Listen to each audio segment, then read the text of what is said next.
Hey guys, this is Tom Hanks. Welcome to another stream of Test Drive Unlimited 2.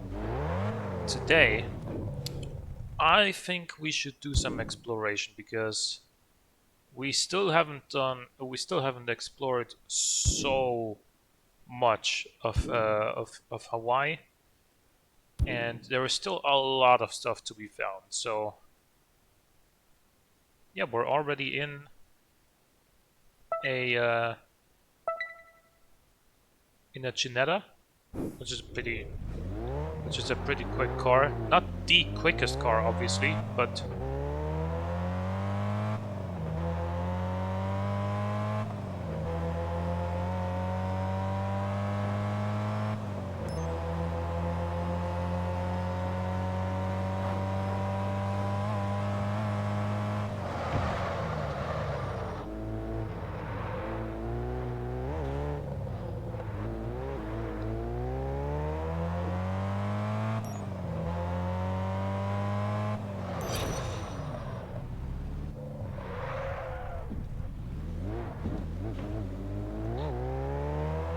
so yeah, I think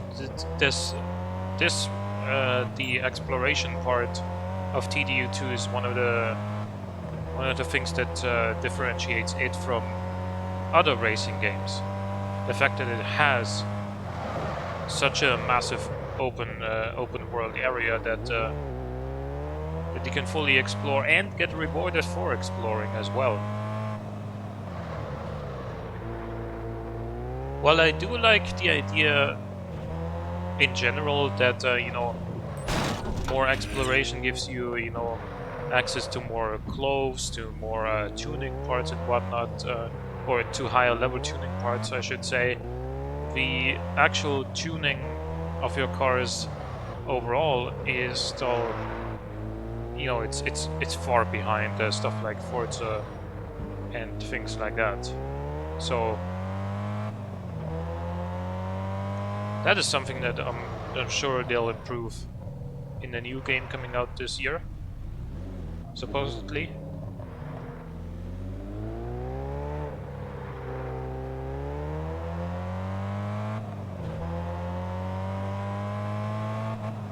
Come on, did you have to be there right now?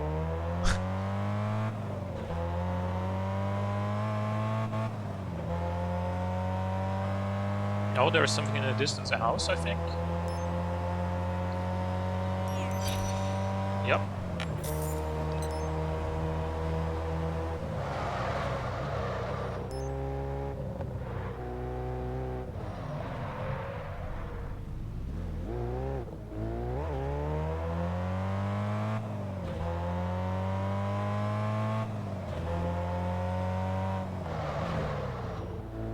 Okay, just so I can get this little part of the road as well.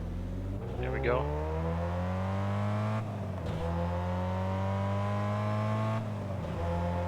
There's another house, or what is that? No, that's a clothes store, I think. Okay, and we've already been here as well.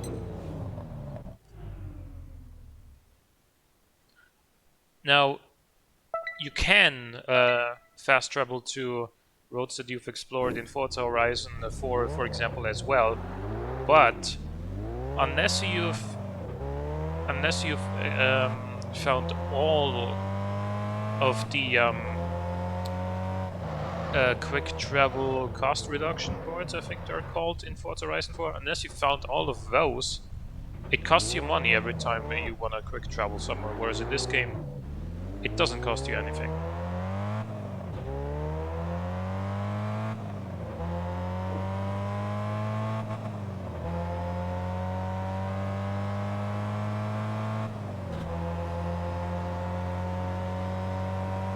Hey Mav Z, how's it going?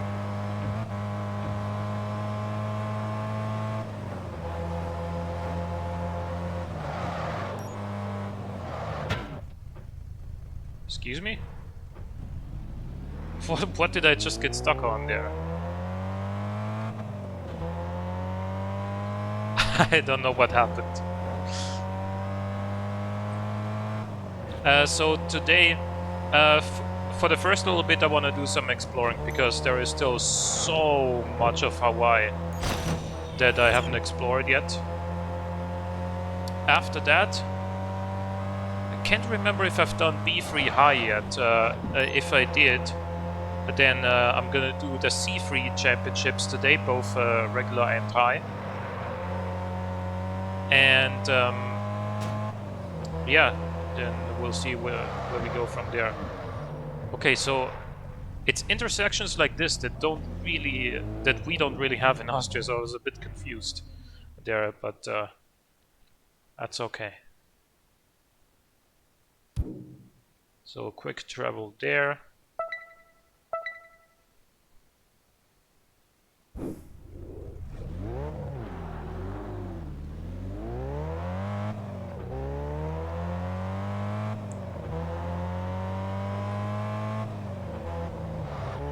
Okay, there's still some more parts in the distance there that I haven't explored of this road yet. Good.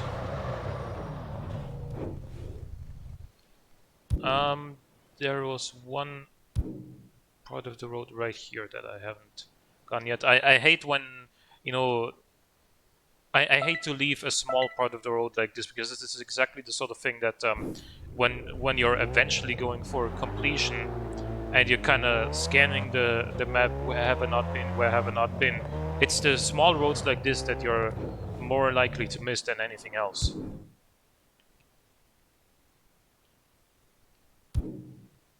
We'll also go here and explore those two roads that I haven't done yet.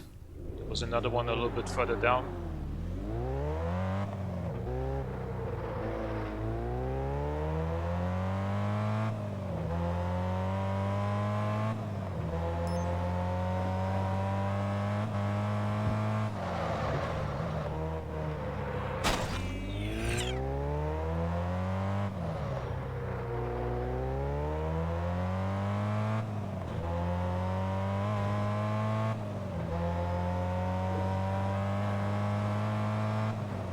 Actually, I'm going here now. I'm going on this long straight that's up here.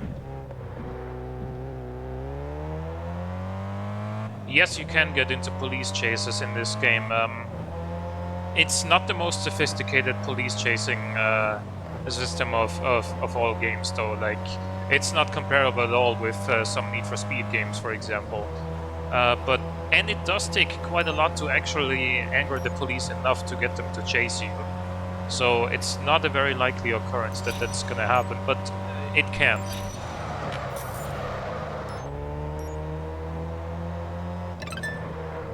Oh, I found a real estate agent. Okay.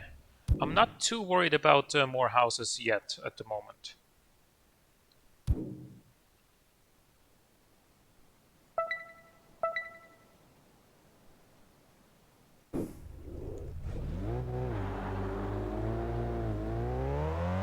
Also, I think if you do anger the police and you get caught, I think the fine is like 50 grand. So don't really fancy that.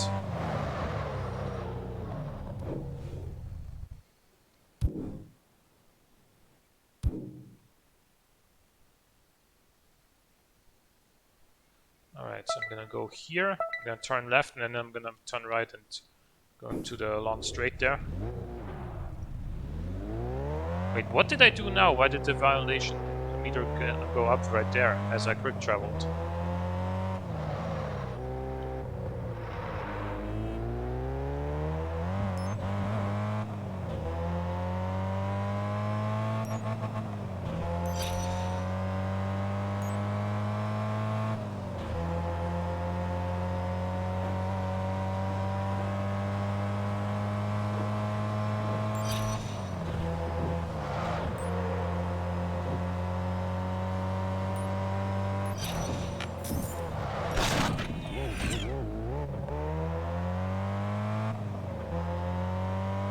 Oh, there's the photographer.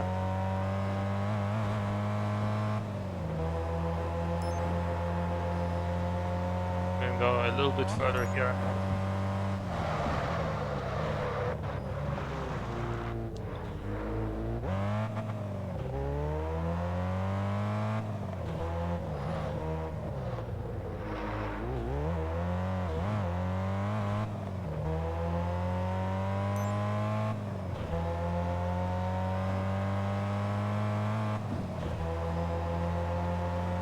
man. Like this just reminds you of how freaking large the map in this game is. Like if this were Forza Horizon, you know, I've been going for 11 minutes now. If this were Forza Horizon 4 and I was driving around the mainland, I would have been halfway done by now. Pretty much. There is the casino, actually. What do I think of this game's physics? It's very arcadey, clearly. It's not very realistic.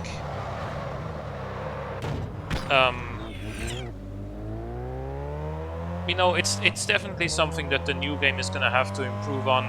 It's not awful, and you get used to it pretty quickly. It's just that, you know, you don't get the same sort of feel for the car that you get in newer games, like Forza Horizon. Like you don't really notice when the back end is gonna step out, for example. You don't really, and when the car does start to slide, usually it's already too late, and you're gonna spin. We do have a car wreck somewhere here.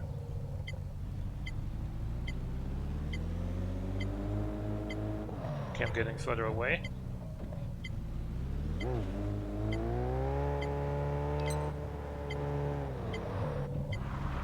It's gonna be back here somewhere. No, I'm also moving further away from it now. So it's the other way.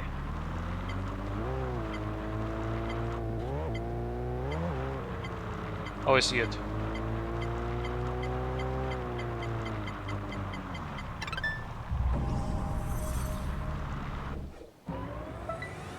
WRC8, okay, for the new TDU games instead, are really good with. Yep, exactly. And WRC9 is also out, by the way. And I've seen Jimmy Broadbent cover it, if you're familiar with him. And he also said that game had very good physics as well. And so I'm pretty optimistic about the game's physics, but for me personally, what I'm hoping to see is mostly this, you know, with all these little details, like being able to open your windows while you're driving, operating your indicators, being able to tour the inside of the car as you go into the dealership, spec it out the way you want it, things like that. All these little things that oh, Mr. Shed Racing Guy, exactly, that's him. All these little things that make this game so great, I want them to still be in the game. That's my only worry, is that maybe not all of it will. Like being able to open the roofs of your convertibles, like I've been going on about, and things like that. I want that in TDU Solar Crown as well. And of course more cars and more customization, but that's the easy part to add, in my opinion. And we know that with the guys that made the WRC games, if they add sort of, you know, tuning for a car, like being able to adjust gear ratios, suspension, and whatever, everything of that nature is gonna carry over and very nicely, and actually have a significant impact on the car's behavior, because it's what it does in WRC as well. So that I'm not worried about with them.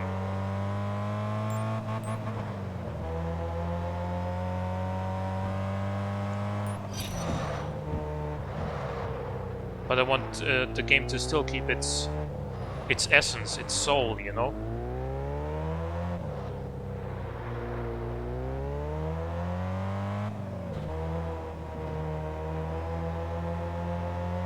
Yeah, exactly. That's what I mean.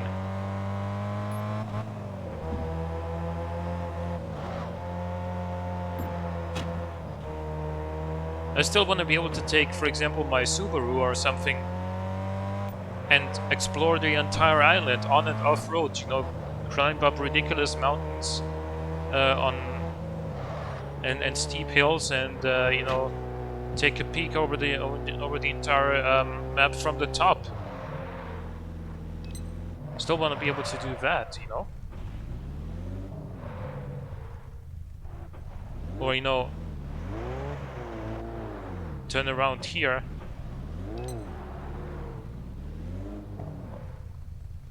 and like go into photo mode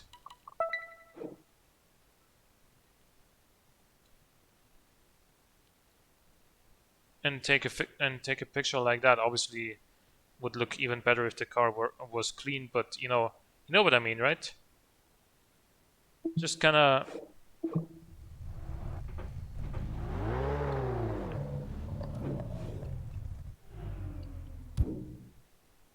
yeah, as I said, just it has to still keep the essence, the spirit of TDU.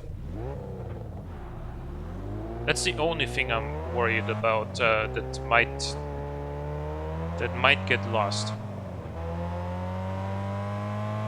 It might be too different of a game. That's another way of putting it.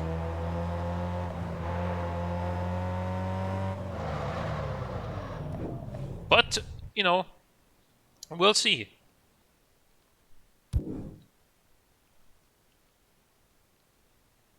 There's still so much here that I haven't explored yet. And I think in this area over here, between all of these big buildings, I think there has to be some stuff that's going to be useful for us.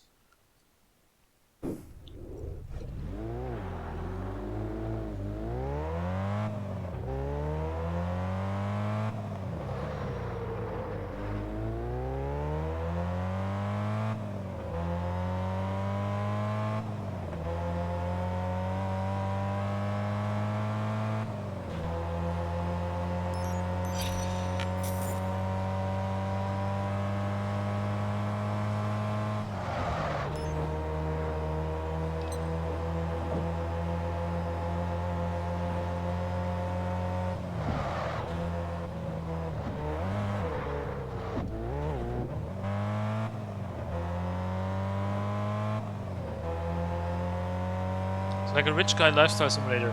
That's actually a pretty fair description of this game, yeah. Kind of.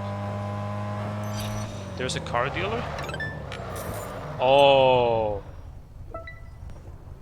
Ferrari. Actually, this is the exact spot where the Ferrari dealer is in TDU 1 as well, so I shouldn't be surprised. So I've sort of been thinking about this as my A1 car as well.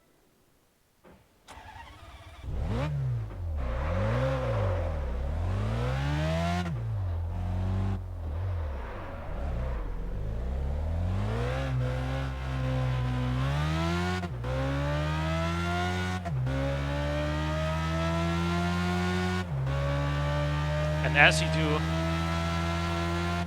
test drive the car and then use it for exploration because it's faster than what you're in. Oh come, and then crash it. That's exactly how you do. And I found, and it's so awesome that you can do this in a game. Just take a car, test drive it, use it for your own advantages during the 2 minutes that you've got. And then, you know, even if you crash it, doesn't matter because it's not your car. I do still think that you should have to pay a small fine if you crash on a test drive, because you would have to in the real world as well.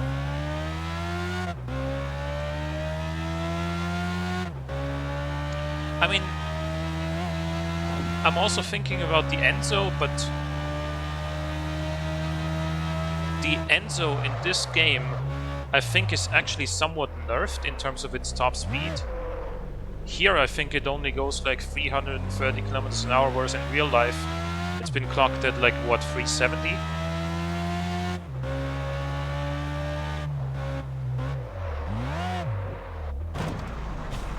And in this game you can't tune Ferraris, so you can't upgrade them to make them faster.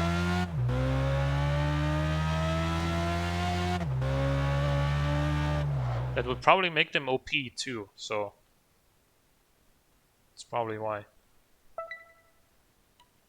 201 mile an hour, it's a V24, but I think if you were to actually max it out, it's gonna be like 330 kilometers an hour.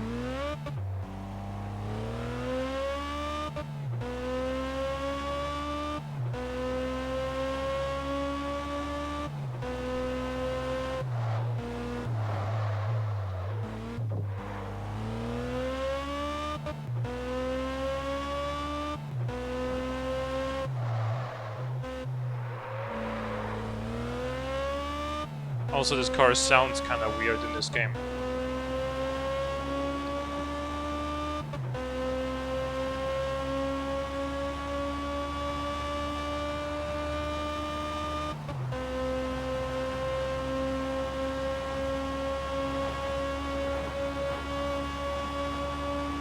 Yeah.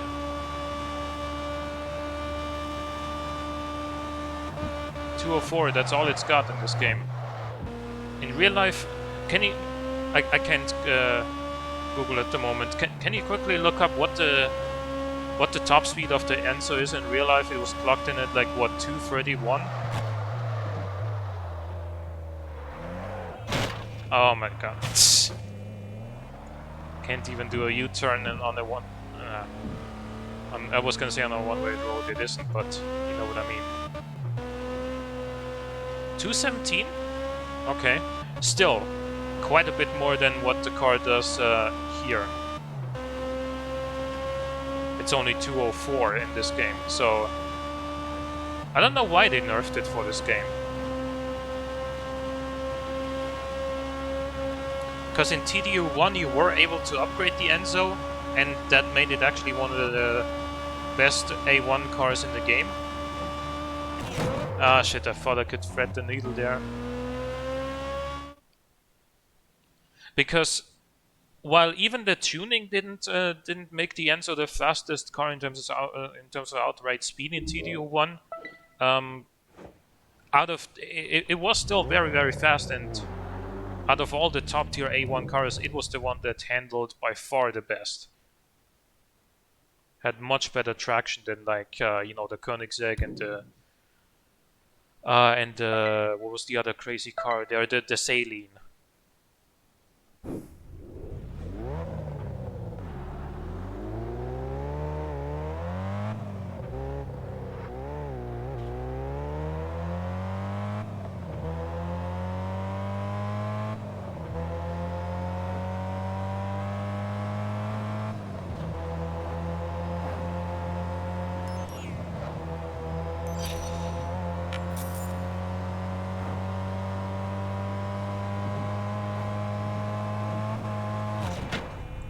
Was looking at chapter. Hey, it's Todd. There's a lot of... You are driving in the wrong direction. Turn around when possible.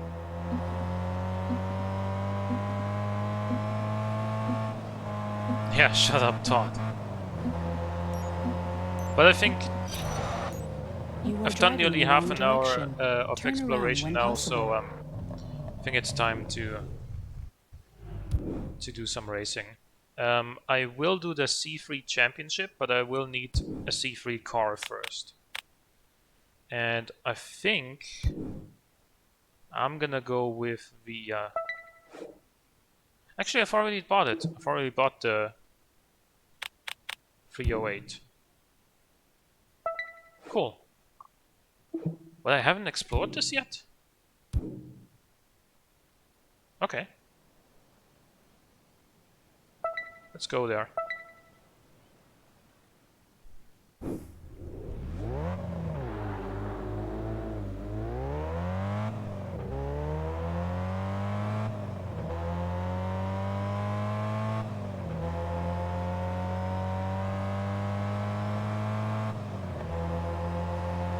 Oh.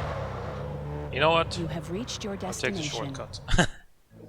So Miami, do you think this new competition at Hawaii will allow you to get back on track after your disappointing results at Ibiza? In Hawaii, everything will be different.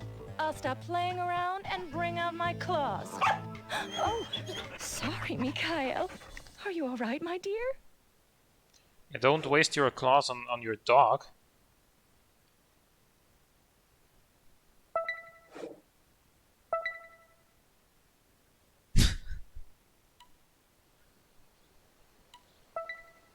The dog is terrifying. Yeah. Does our challenger Oh have yeah, what it I takes remember for this now. I new bought a timed white event? Ferrari The 308. moment to prove his worth has finally arrived.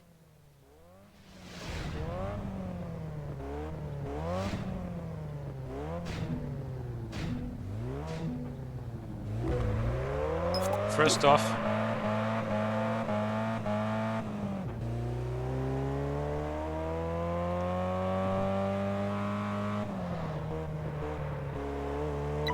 gotta take the roof off, you know.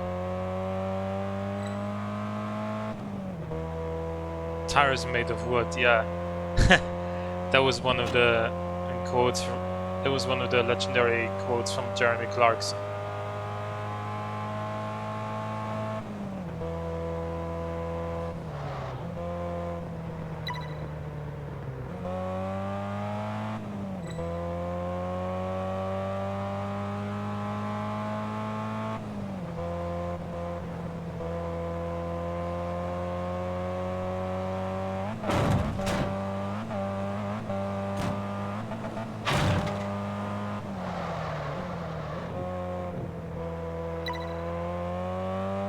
Handles well though, and it was surprisingly cheap. I think this was only like 39 grand. Try finding one in the real world for that money. Oh, late on the brakes, but we still made it around.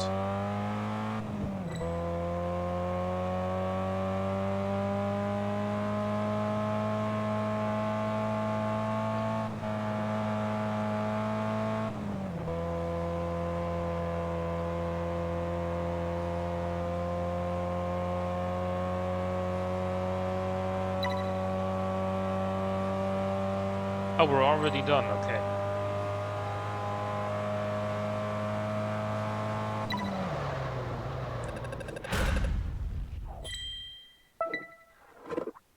I got one and got it for like $5. Only problem is it's a Hot Wheels car. That's the spirit. You know, the funny thing is, the first kind of toy car that I had as a kid, or at least that I can remember having, was a... I don't remember the scale. It was, I think it was like 1 to 12 scale, Ferrari F50, and I The competition loved it. continues with the next round of And Eliminator challenges. to We this know how day, our competitors the dread this F50 kind of still has a event. really special So let's place in wish my them heart. Good luck. And even though I really love the F40, I know that most people by far prefer the F40. But for me, if it really came to it, I would take the F50 out of the two. I would take either in a heartbeat if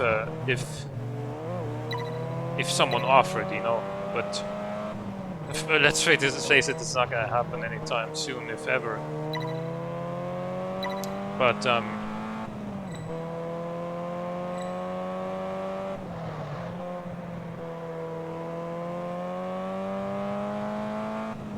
yeah, given the choice, I would probably take the F50.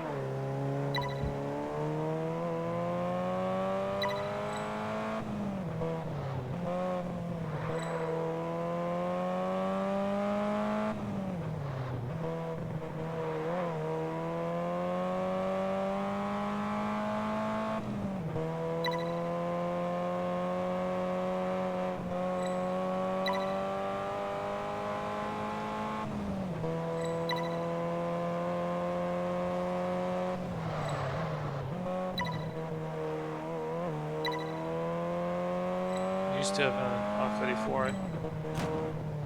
Door they too fast. Let's see. Last incident was sad and tight. I found it in a random box. in Grandma's attic. Yeah, I can imagine the joy of finding it again. The memories it brought back. You know, it's for most people it's just a toy, but you know, if you had built up a connection with it for you know, for so many years back then as a kid, you know, it's never gonna leave your memory. You're never really gonna get rid of those memories, right? And that's why it's such a euphoric moment when you pick it back up, when you find it again.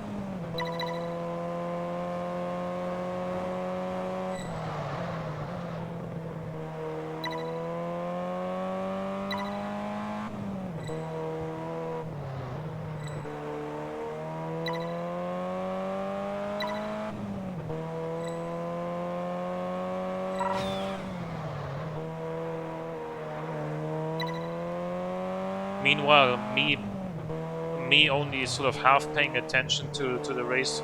I'm like 10 seconds ahead.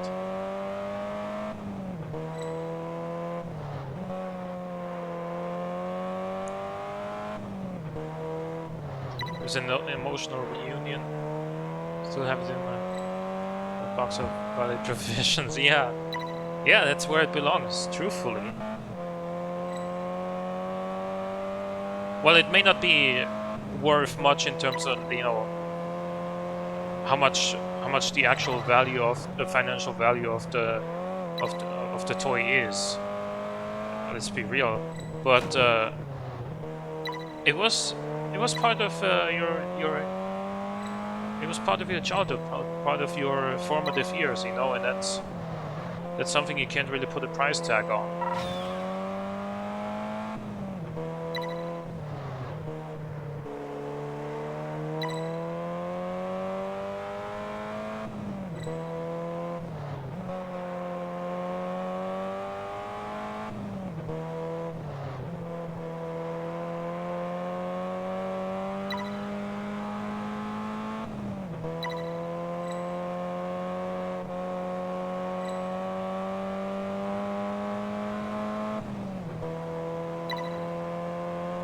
Alright, lap number 5.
So how was your week so far?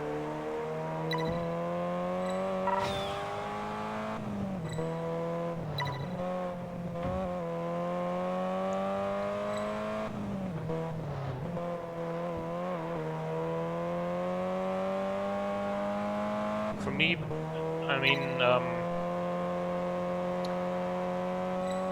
because we had a pretty heavy snowfall. Oh yeah. For us, it's been basically snowing on and off, kind of the last 2 to 3 weeks at this point. So it's been, you know, we do have quite a bit of snow, like out on the fields and whatnot, but the roads are clear because we have pretty good snow service here in Austria, as you may imagine. But also, you know, our backyard is free because we shovel it, and when the sun shines, it kind of melts the rest of the snow away, and it snows again a little bit, and then it's sunny again. It's, you know, but on the lawns and on the fields, it's still there's still quite a bit of snow, and on the mountains, of course, as well. For me, this week, I mean, besides my home office job, I have I've started really taking steps into a different lifestyle. The first steps, obviously, but you know, eventually I'll get there if I keep moving forward. So are heating up on the starting line. to be The more final specific, moments of anticipation before this epic I have you confrontation know, begins. I don't know if you What knew this, but surprises will Solar Crown give us this I time? do also like songwriting and but only instrumental music and things. So I have continued with that, and I have one song now that that I will publish as soon as I can. As soon as I can think of a name, as soon as I can think of an artist name for myself, because I don't, you know, I don't want to be called Tom Hanks as a musician as well. Gotta think of something better than that. To be honest with you.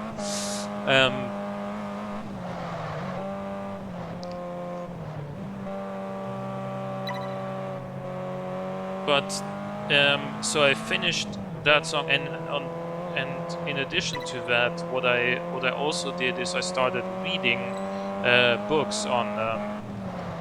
Well, I started reading one particular book that I want to talk about. That is The 4-Hour Workweek by Timothy Ferris. So it's a bestseller that I highly recommend if you haven't read it yet.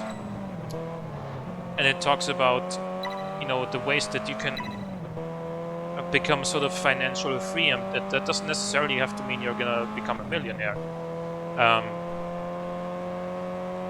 Lil Hank. No, please no. Please no. But yeah, the 4-hour work week. So and he puts into words what I have long had in my mind, really, in that you know, and I've taught this as I was younger and not really eloquent or whatever. I told this to my mom and dad as well when I was younger, and I said, you know, why do we have to work 8 hours a day for 40, or in Austria even 45 years? Just so if we get to the point where we're like 65 or so, and assuming we're still healthy, just so that then we can be sort of independent and live off whatever taxes we paid before. Like, why do we have to commit 45 of our you know, physically and mentally strongest years into something that may eventually pay us back? There's got to be a solution, right? And there is. There is an alternative, and plenty of them, in fact. And the only reason why so many people aren't doing it is because they don't want to commit into something that they don't know the outcome of. And that's understandable, but at the same time, what he talks about as well in the book, Timothy Ferris, is, you know, before you make a big move, before you give up something that you're afraid to lose, make a list in your head, or write it down.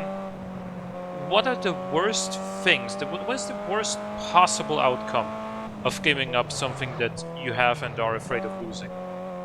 And how does it affect you long term, if at all? And when you really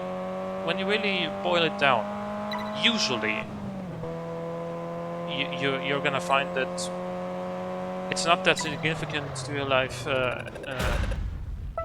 after all. It's something that you can easily come up with an alternative solution for. And as for example, he gives examples as well of some of the people that read this book and became independent for themselves. One of the guys used to have an office job, and you know, the work, the projects kept piling on. We find our and competitors he at worked the starting line for what promises worked to be an overtime, intense race. and then eventually he had so much work to do that some days he would fall asleep at the end of his shift, right in front of his office PC, wake up the next day still in front of it, just so he can continue working. And the third time that happened, after it happened for the third time, he left his job with uncertainty of what he was going to do next. Initially, he took a trip to Brazil, did some paragliding there, and he really loved Brazil. And so he set up a camp there, and he began teaching surfing. And now he has a surfing school in Brazil, and he's enjoying his life, you know. But the point being is that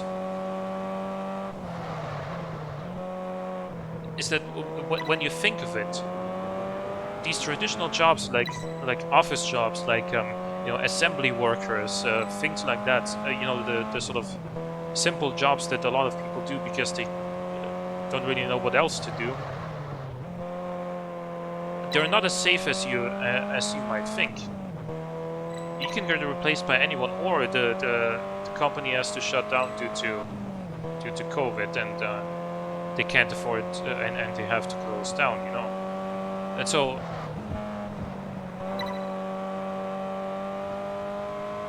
what you gotta realize is that these things that are not fulfilling you are probably not gonna make you happy, even if they make you money. But yeah, is it really worth giving up your happiness for something that's not even safe? Exactly.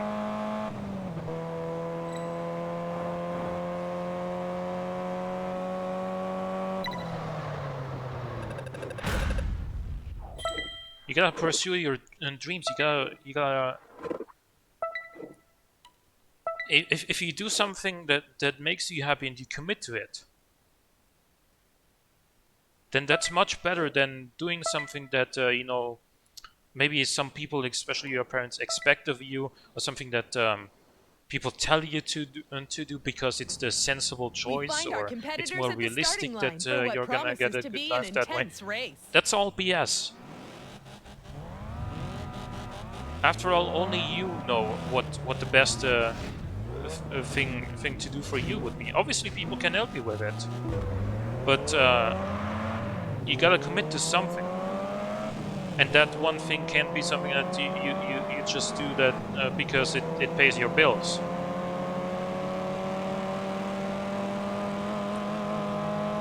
In essence, the 4-hour work week doesn't even claim to make you a millionaire or anything like that. It's more of a motivational book, an inspirational book for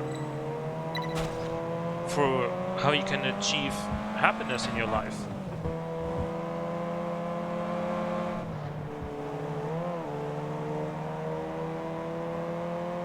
Anyway,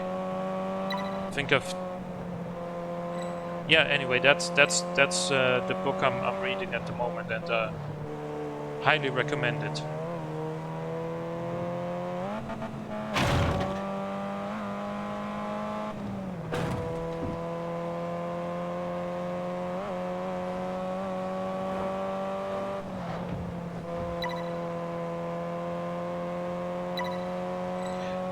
The book is called The 4-Hour Work Week by Timothy Ferris.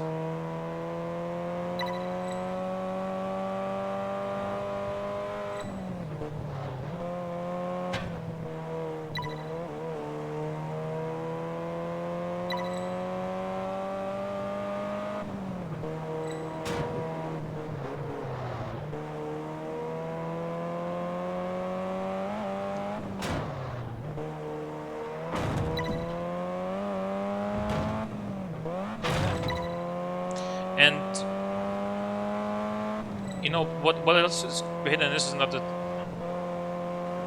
dentist appointment. Okay, right. Yeah. Well, I was gonna say enjoy, but that's not really something fitting of a dentist appointment. But you'll get through it. See you later, and hopefully I'll see you again like on Saturday or on Tuesday on one of the next streams. Have a good one.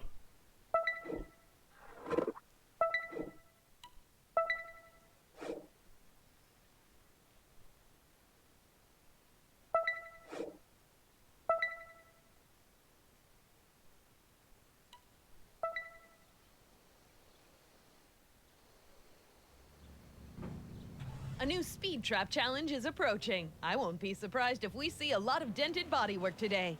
Keep an eye out for low blows. Okay, let's do the speed trap challenge here. I think I'm gonna do pretty well here, because compared to the other cars in C3, the 308 is actually fairly solid in a straight line. Miami obviously has an upgraded car, which is kind of cheating, because I don't think you can actually upgrade the 308 in this game anyway.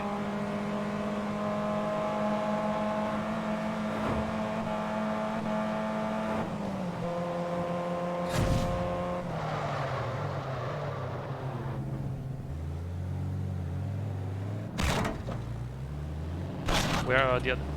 Jesus! What the heck is he doing? Where are all the other cameras? I can't see. I mean, I can see the number 5, but I'm gonna come at it from the same way that I did number 4.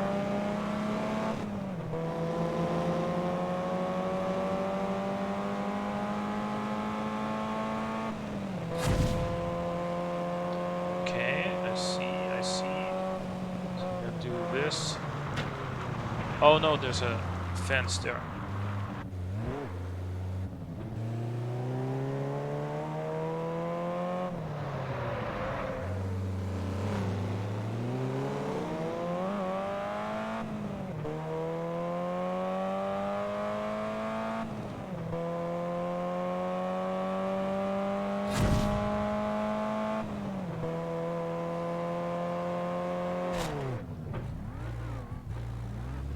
I can't get to camera number 5 anymore.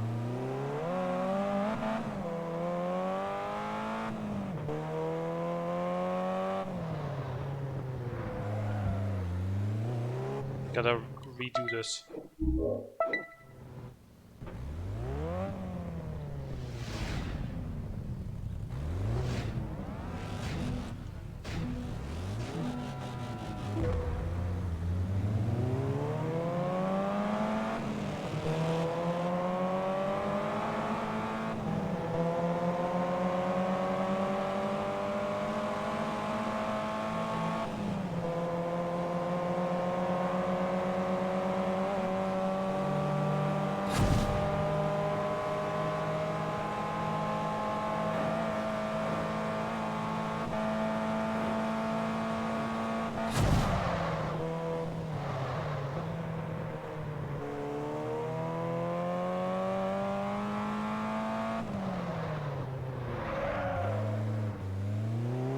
I thought there was going to be a connection over to the other side.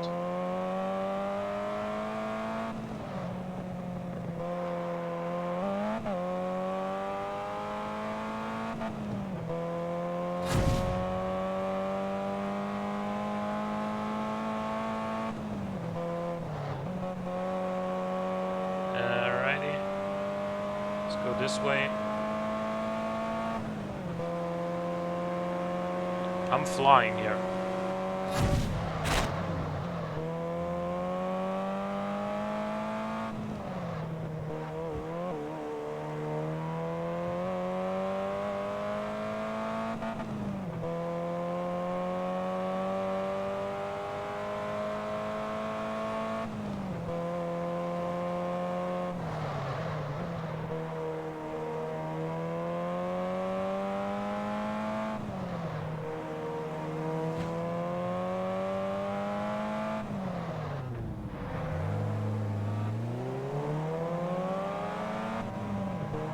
crashed into each other. Awesome. Now hopefully I can still get to camera number 3 in time. I think I can, yeah.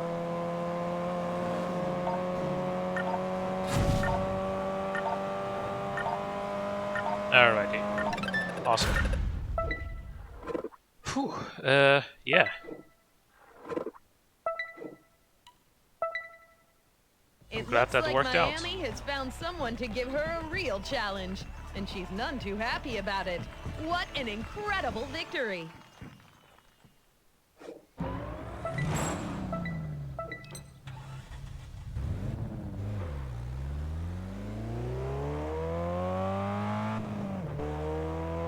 Gonna go explore the rest of this road right here.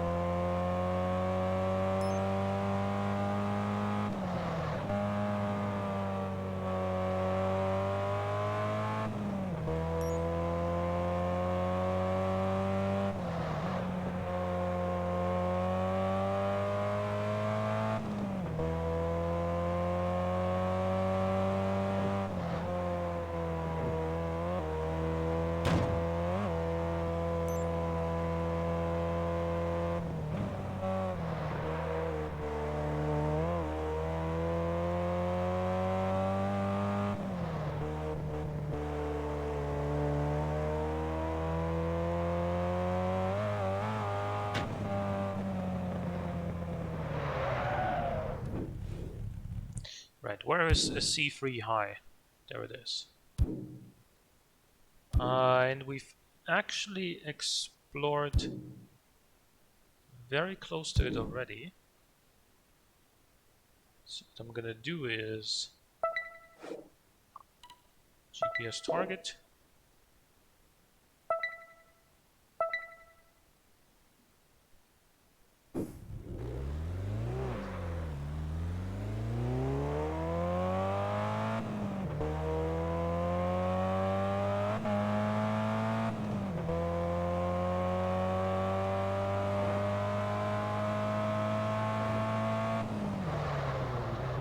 Now,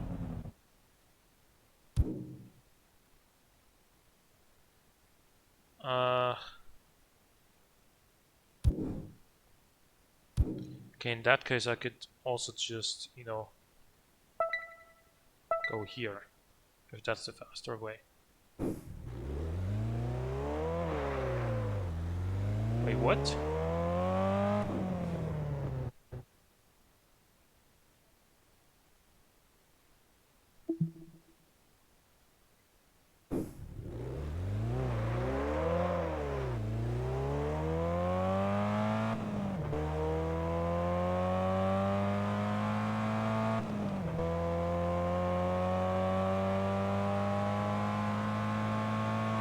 Your destination is 3 miles away.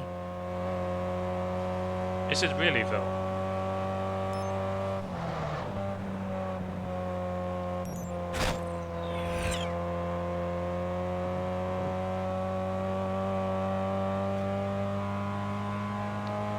I can see it already.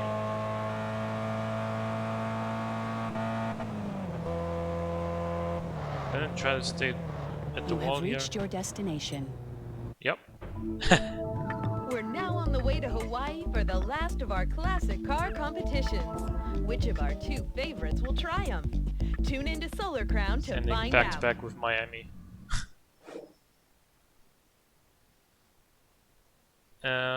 Let's see what we have here. We got a race, we've got a speed event, got 2 time trials, another race, and an eliminator. I'm gonna do the time trials first because it's usually the easiest part.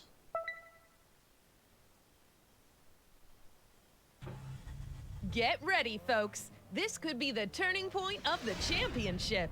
Today, there's no room for errors. This is a race against the clock.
that corner was not ideal, and I lost time between the previous 2 checkpoints, so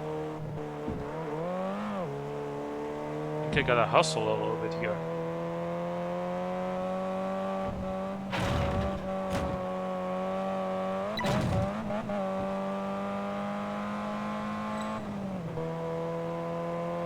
Two more checkpoints to go.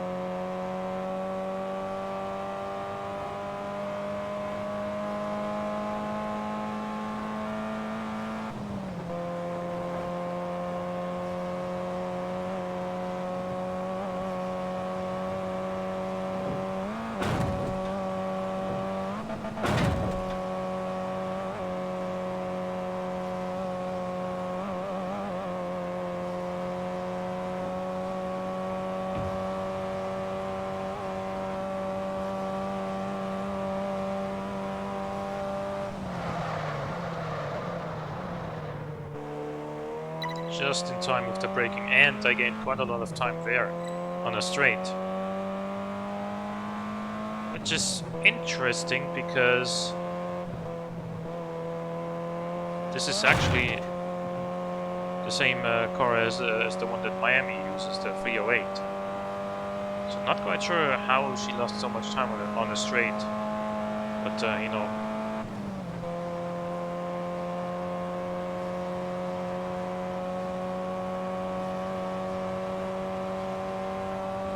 Yeah, in the end, this was an easy victory, but it was close. It was close in the first couple of for the first couple of checkpoints.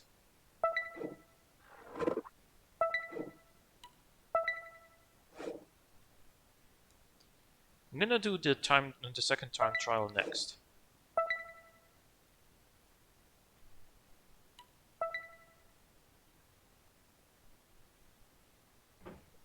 Does our challenger have what it takes for this new timed event? The moment to prove his worth has finally arrived.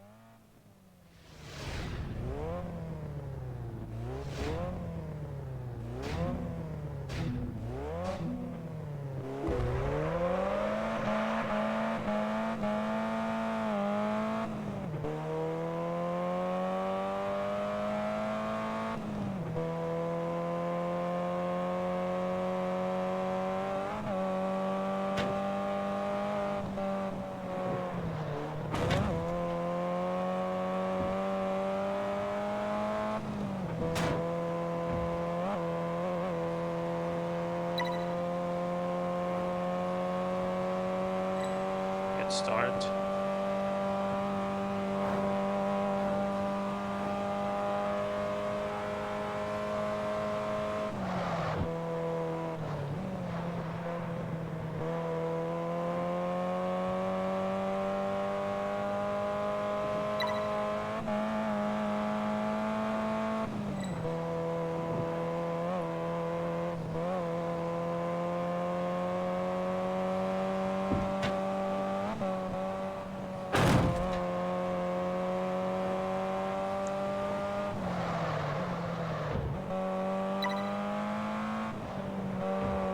This is actually the... I think this was also a part in...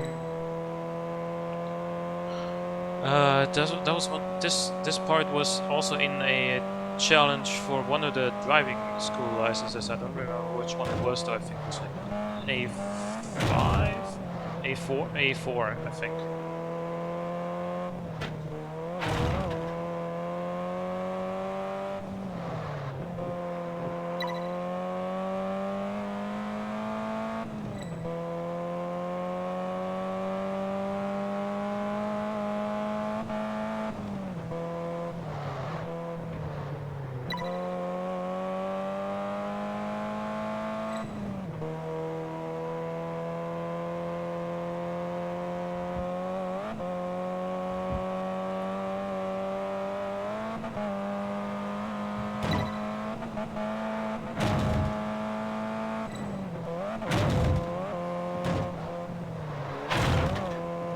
Awesome. Managed to get over that jump without Vin running off the track and getting penalty. Okay, so we won by 5 seconds. Which is fine by me. I'm gonna I'm gonna do the Eliminator next because I want to get it out of the way. 9.4 miles. It's not, well, it's 7 laps though, so each lap isn't really that long. I Like smell 1.3 heated miles or tires so on the asphalt. The tension lap. is mounting for this Eliminator challenge.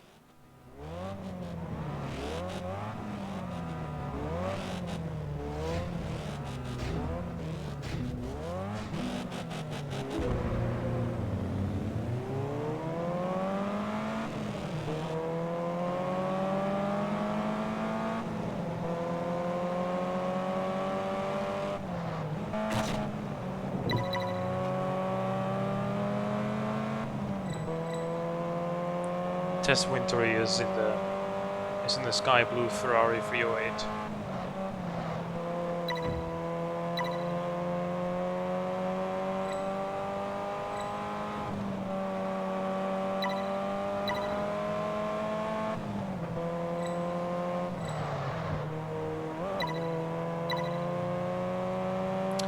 I don't know.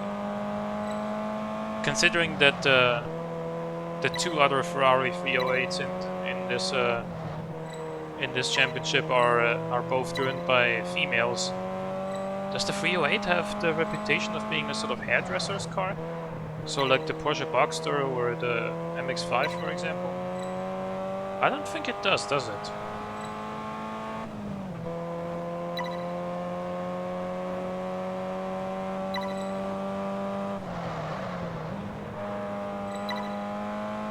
I mean, these days, if it were new, it probably would have that reputation, but at the time, this was a pretty hot car.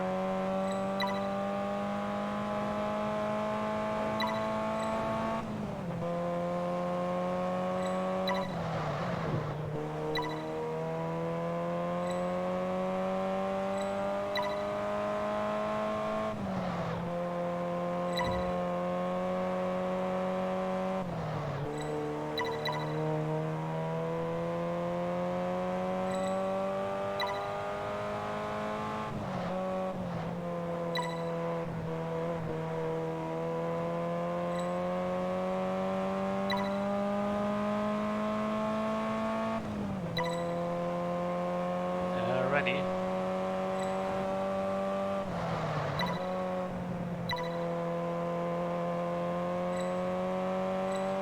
These laps are quick too, so it's not that big of a deal.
We're already 12 seconds ahead, so I don't think there's any chance I'm gonna lose this even though I mess up. Even if I mess up.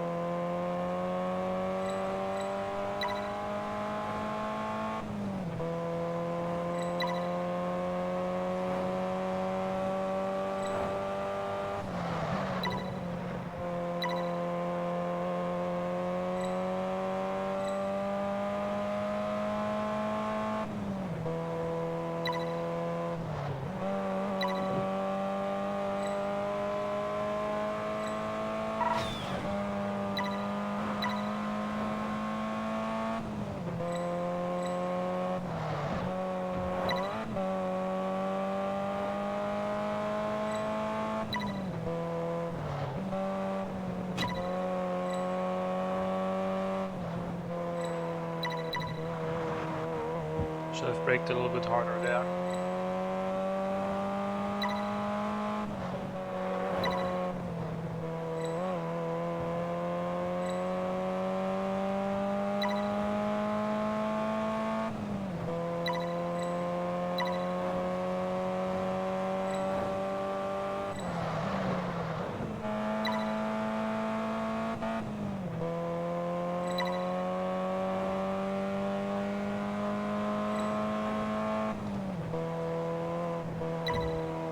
Just a little lift, but stayed in 4th gear there. Actually flat through here.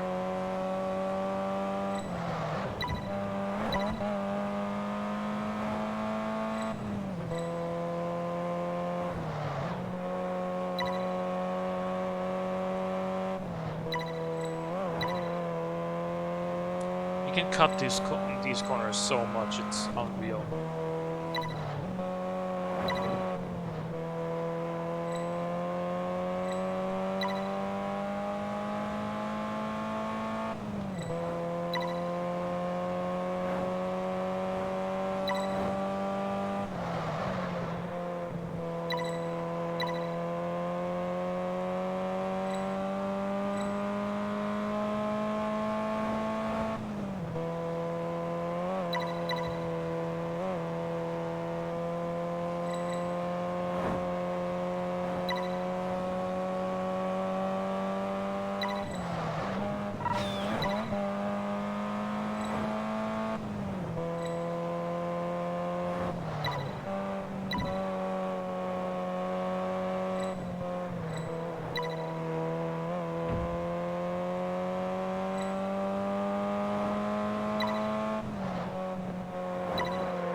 There was like a 57-second or so last lap time.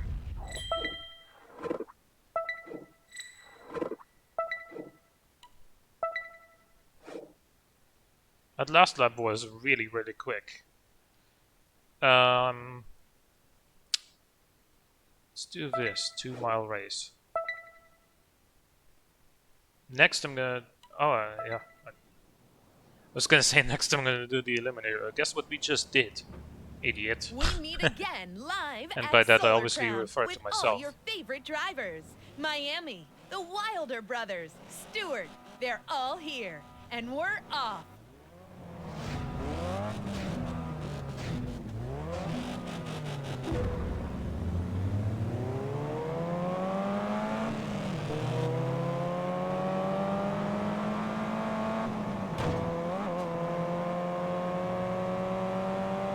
Got a good launch. Like the only time Miami gets me is at launch sometimes. Later, you know, she doesn't stand a chance.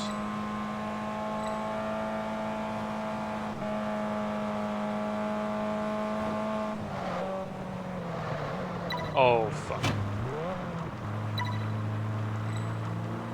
I was trying to hit rewind there, but obviously this is TDU 2. Ain't no rewind in this game. Obviously now gotta put my money where my mouth. What happened there? He got stuck there as well.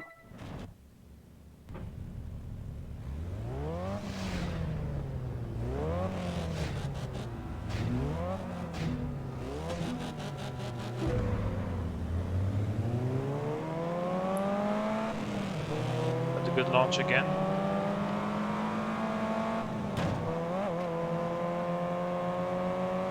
Let's try not making the same mistake again.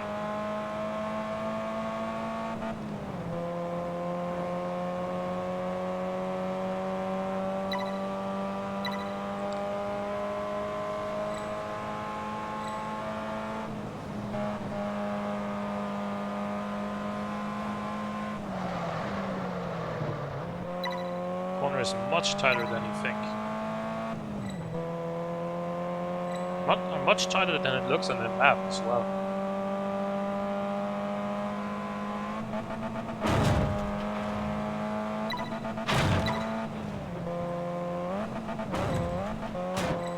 Those jumps.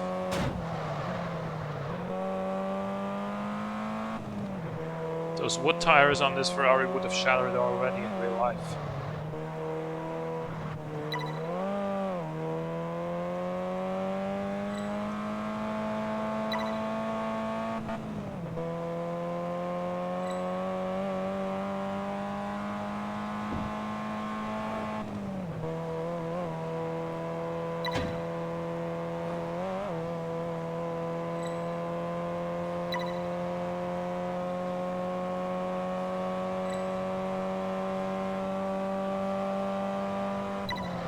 Alrighty.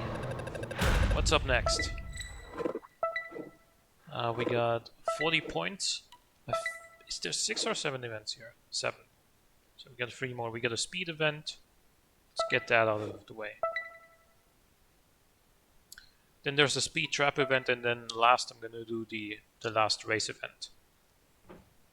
The engines are heating up on the starting line. The final moments of anticipation before this epic confrontation begins.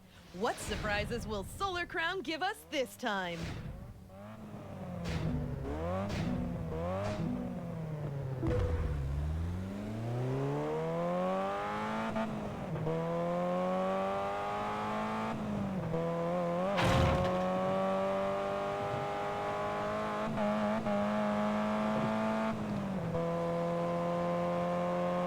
Come on, Ferrari.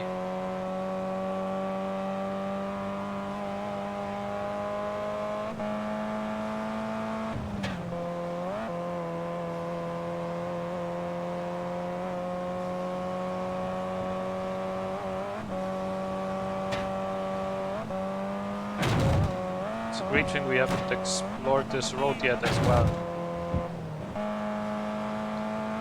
Give us some more exploration as well here.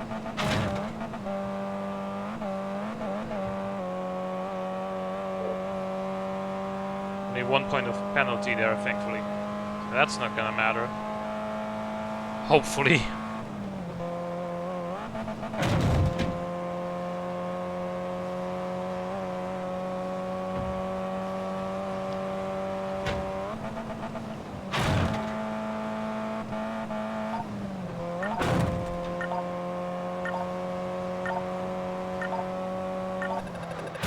Okay.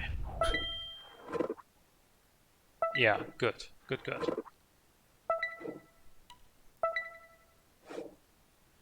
Next, I'm gonna do the speed trap event right here.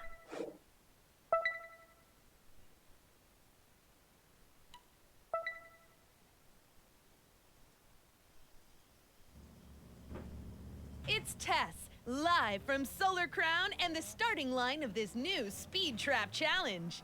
It's time to see which of our competitors has real guts.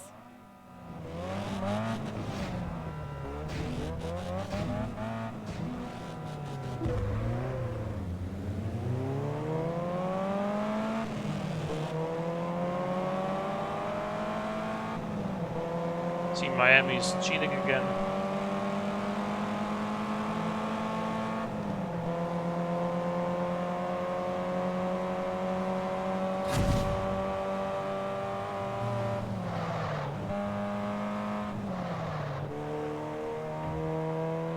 I don't know what they're doing, but I don't know why everyone's turning around. I'm doing this one now.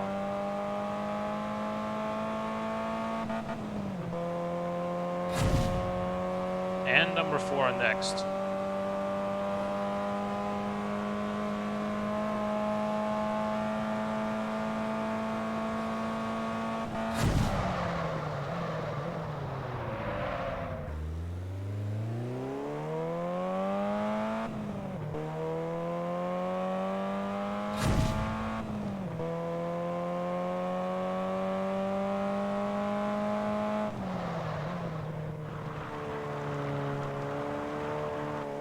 Actually, what I'm gonna do is I only gotta do cameras 1 and 5 still, so I'm gonna take a run up from here.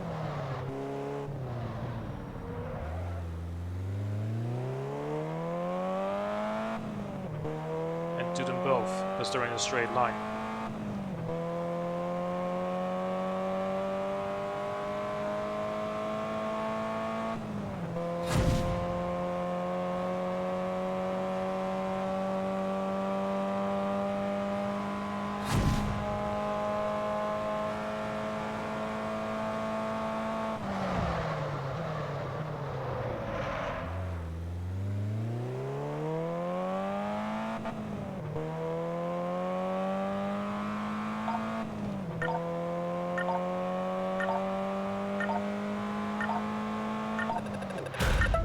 Alrighty. Good stuff. Okay, so I can't even lose anymore mathematically, because even if I come last here, and if Miami wins, she's gonna get 10 points and I'm gonna get 0. But I'm 12 points ahead already overall, so Hey there. What drama? no pressure here, no Apparently, pressure at the all. Wilder brothers are squabbling with Stewart again. I mean, I don't The want to come pressure of last the if I competition is really starting can to help it, show. but even if I do, it doesn't matter.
Approaching a quick chicane here.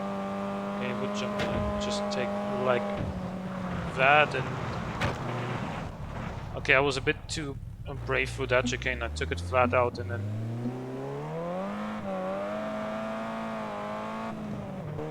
Stewart just came flying by in his E-Type. Don't know how he made it through that chicane. At that speed. But yeah. Really lost a lot of time there. Doesn't matter though, I don't need to win. In fact, I don't even need to come second necessarily.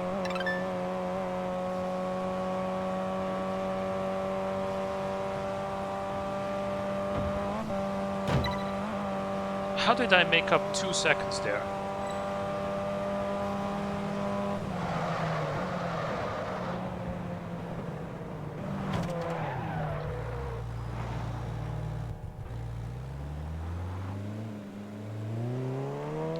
Don't want to talk about it.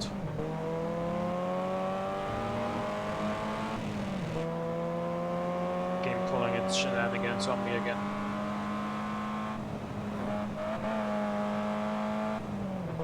The first one was obviously my fault. The first mistake in this race was 100% on me.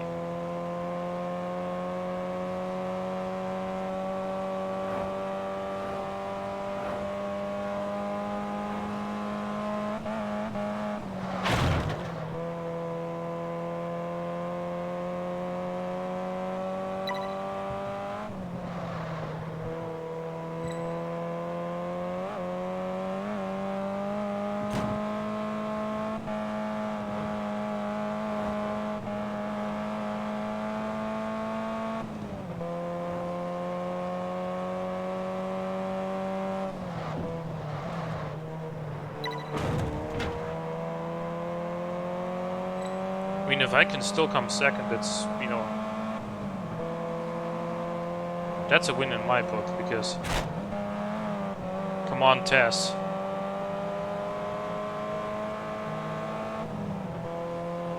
She nearly hit that car, too.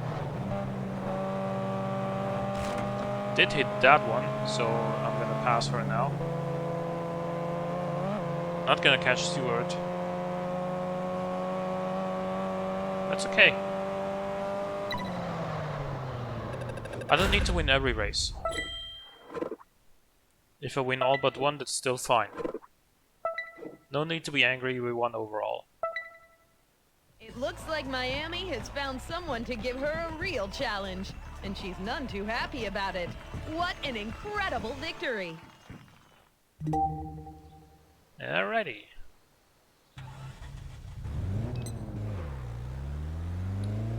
I don't know why they put me outside of the C3 racing school just after winning the C3 High Championship. I don't need your racing school anymore. I've already won the championship.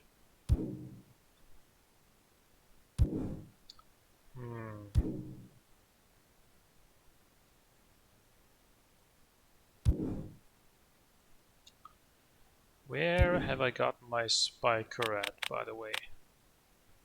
Is it here?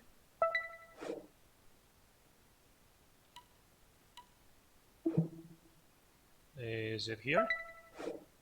Yeah, there's where it is.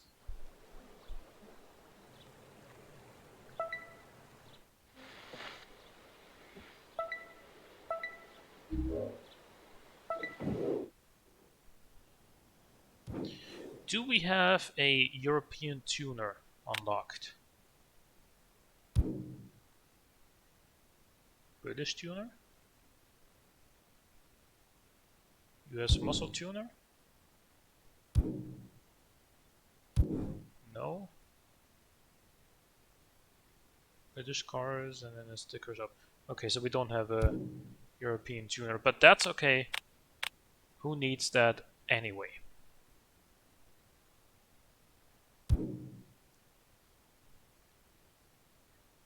I'm gonna go here, hoping that I can get off the motorway here. Oh, it's actually not even a highway, it's just a completely straight and fast country lane.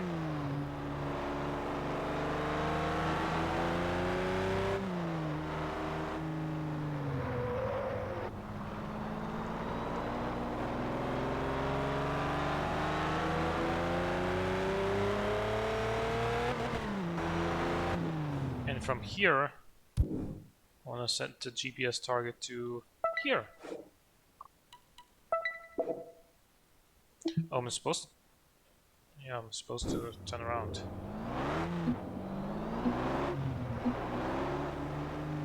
But you know what? Who said that?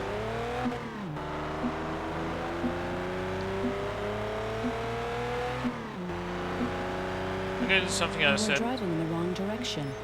Was good about this game earlier. Driving in the wrong direction. Turn around when possible. Can go straight for a little bit till I can basically just turn left and go cross country. You are driving in the wrong direction. Turn around when possible.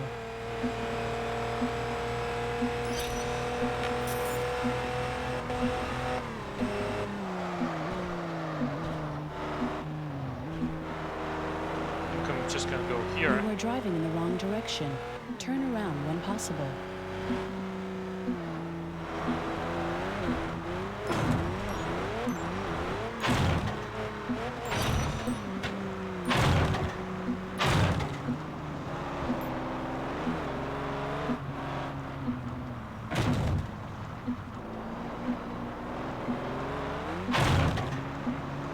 I know had I gone the right way, it would have been faster than doing this.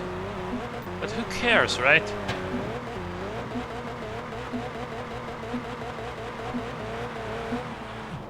This is definitely more fun, isn't it?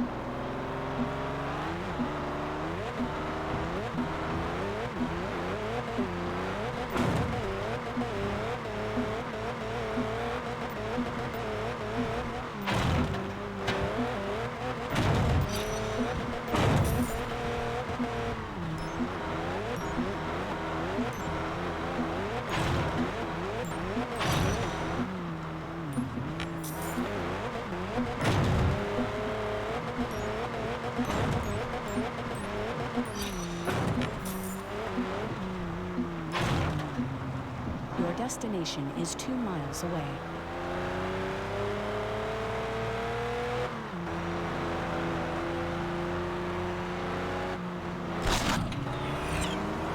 He was driving that buggy that you can get if you collect all of the 10 wrecks of it.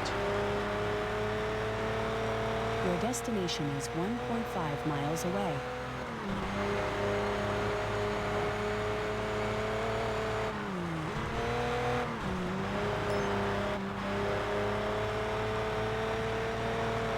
destination is 1 mile away.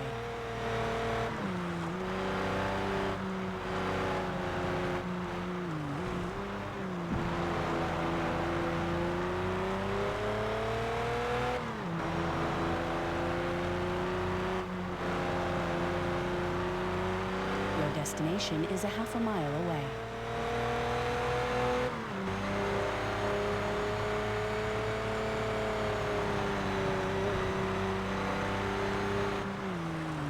You have reached your destination. Okay, let's see what we've got. We only got 5 challenges in this one. I'm gonna start with the time trial, even though in the B3 regular time trials, it's been a pretty close call usually. Tick tock, tick tock, tick tock. Time is That passing series, by I and we definitely need to had an hurry easier up. time in Let's the meet the races candidates than I for did this in timed the challenge. time trials, which usually it's the other way around, but let's see what it's like here.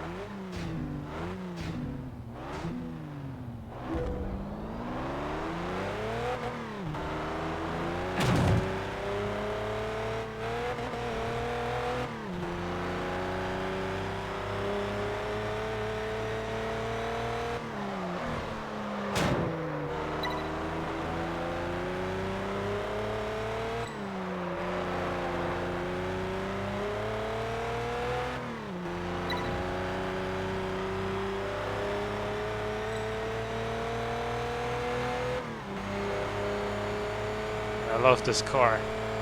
I love that it exists in this game.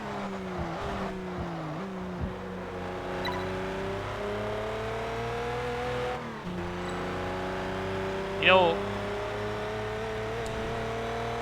I also miss Lamborghinis in this game. Sadly, they're just not in this game unless you install mods, and then you can replace other cars with Lamborghinis. So, for example, I think there's one mod that replaces the Enzo with a Lamborghini Murcielago. But then you can't buy the Enzo anymore.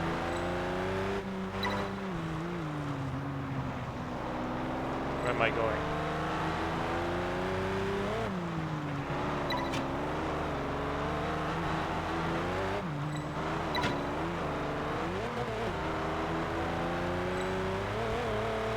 You know what? Screw it, there's a lot more games in which you can drive Lamborghinis around. But what other game can you think of that has this? A Spiker D8 peaking to Paris.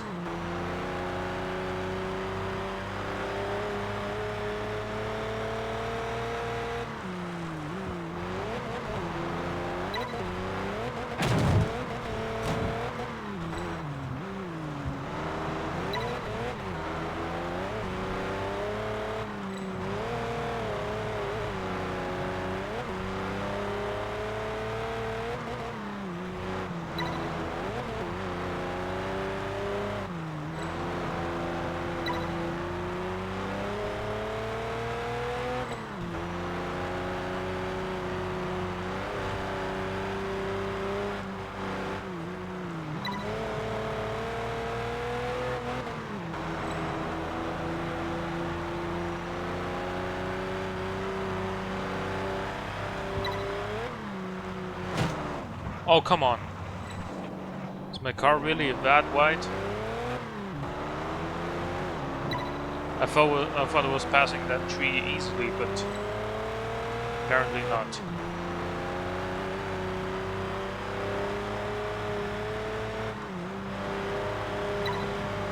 Still 5 seconds ahead though.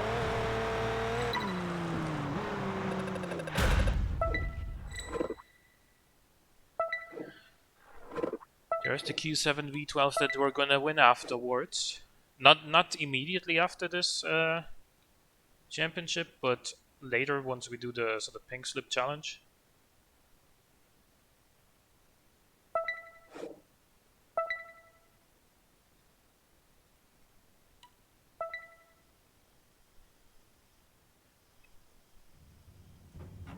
Hey there. What drama? Apparently, the Wilder brothers are squabbling with Stewart again. The pressure of the competition is really starting to show.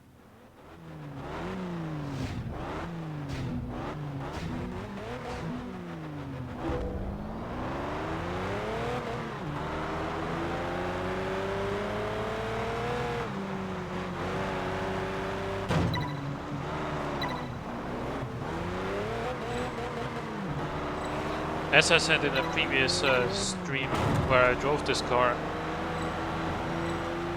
this engine is it is a V12, but it doesn't really have a whole lot of torque in the low RPMs.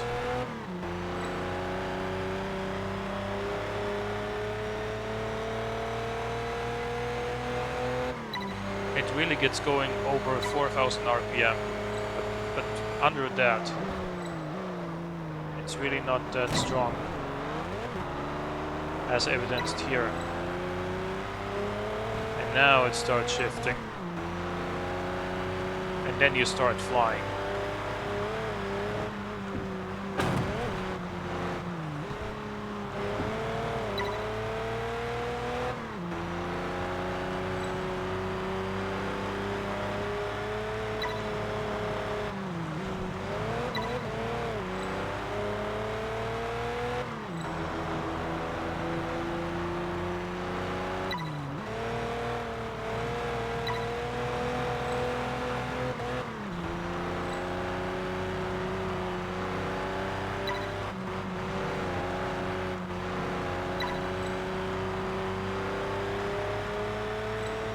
Jesus, we've got such a large lead now already.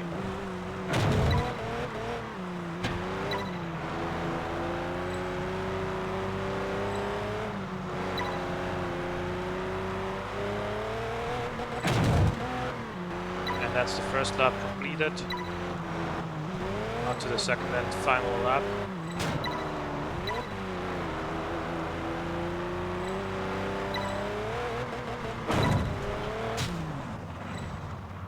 A small little bush like that manages to spin a 2-ton V12 car around.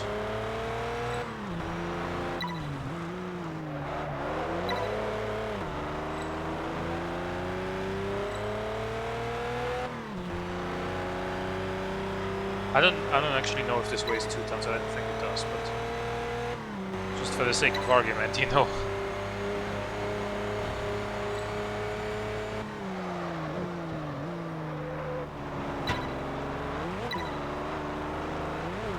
Doesn't feel that heavy actually.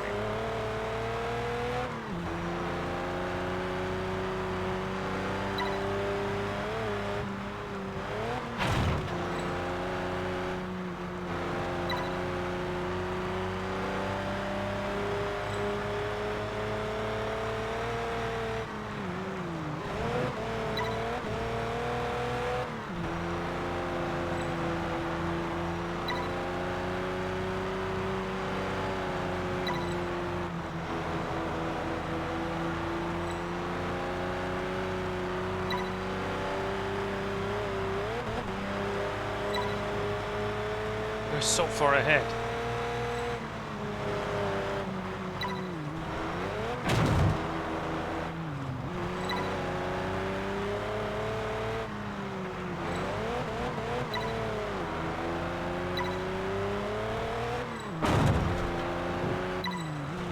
I'm actually gonna wait and see now how far ahead I actually was in the end. Because that 16 second split was like 3 or 4 checkpoints back, so...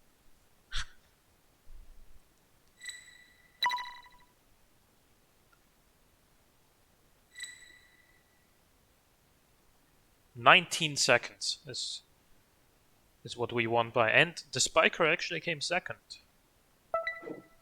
and the other spiker came last. But you know,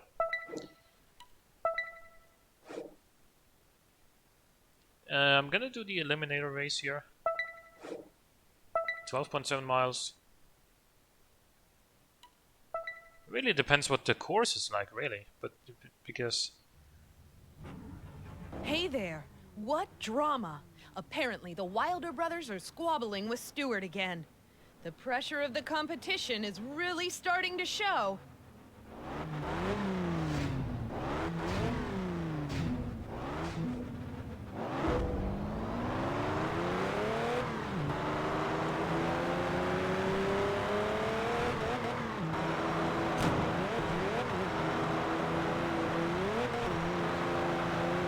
Okay, easy first corner.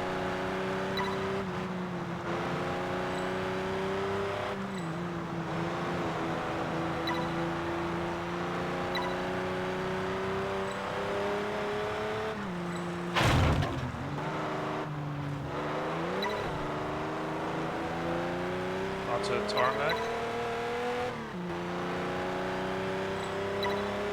Okay, and then into a hairpin.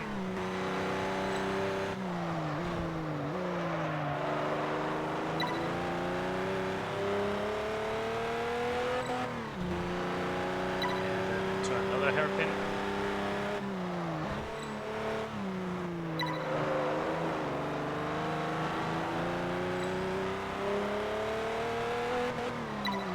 Back into mud. Tight right hander and then onto the final straight. Okay.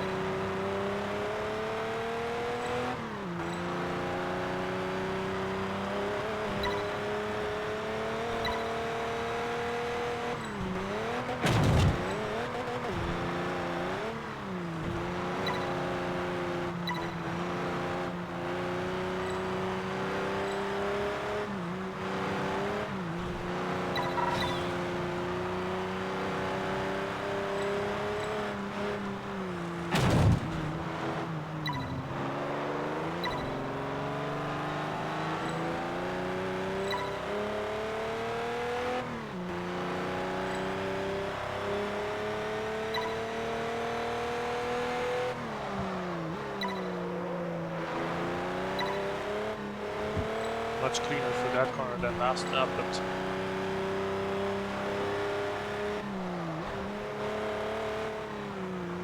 even so, I don't even think it matters too much.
I mean, I don't know what to say about this race. It's just like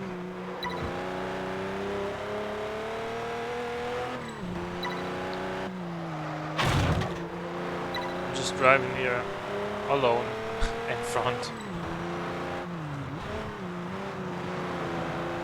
with no danger whatsoever of being overtaken. Just completing the third lap, so it's gonna be 4 more.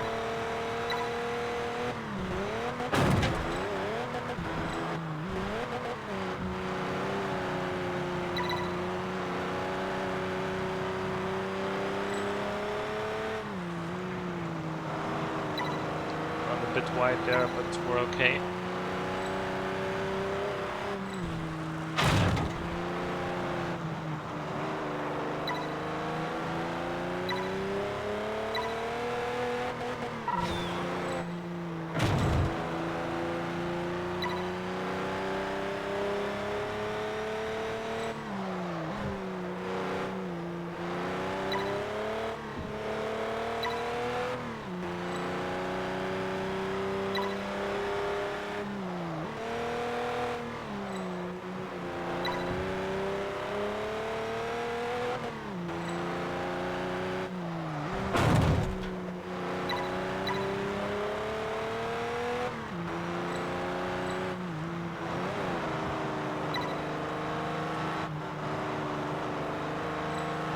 that was messy, but still.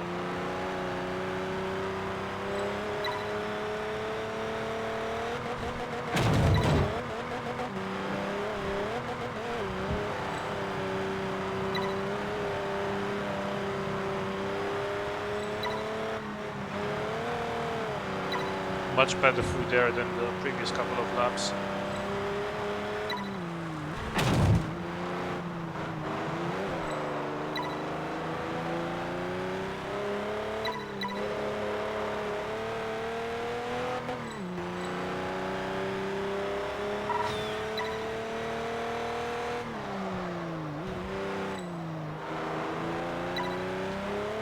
I was just thinking in terms of how fast this thing is and in what sort of class it would compete if this were an asphalt car. I'd say probably like A4.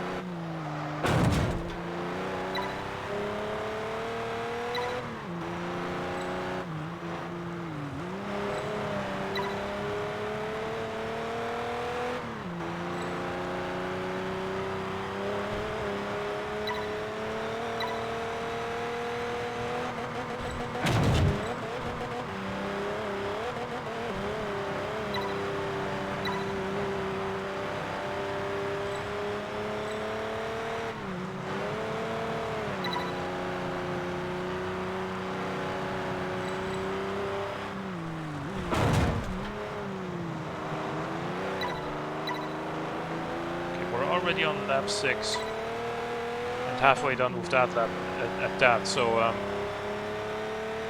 it's only gonna be one more lap after this.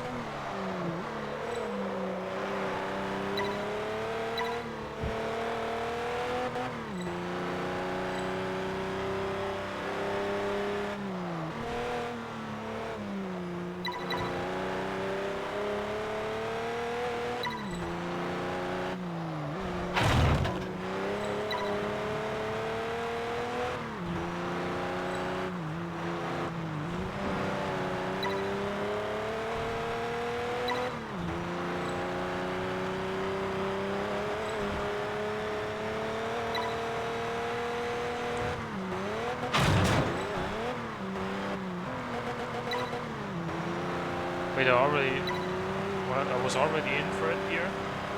If I was in fourth there temporarily. Okay, whatever.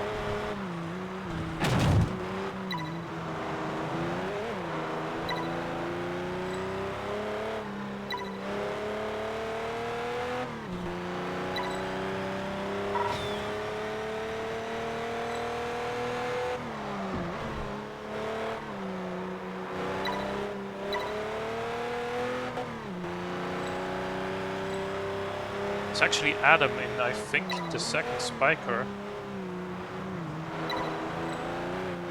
Adam, who's in second place.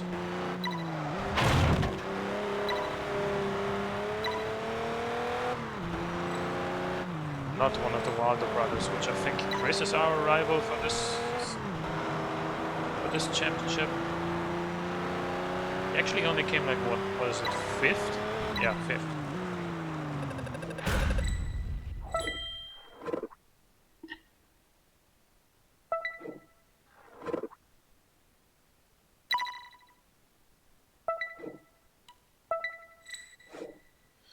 Right, 2 more events. We haven't done this one yet. Let's do that.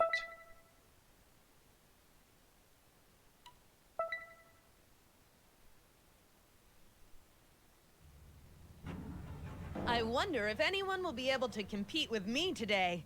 I'm feeling in top form. Excuse me, Tess. Where are you overall? Like 7th? 6th?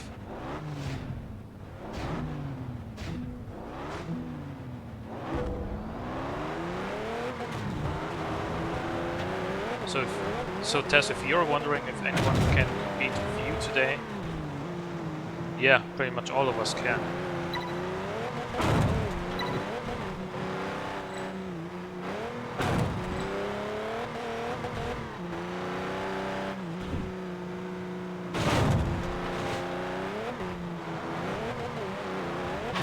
these fences. They're my biggest enemy in this one, it seems.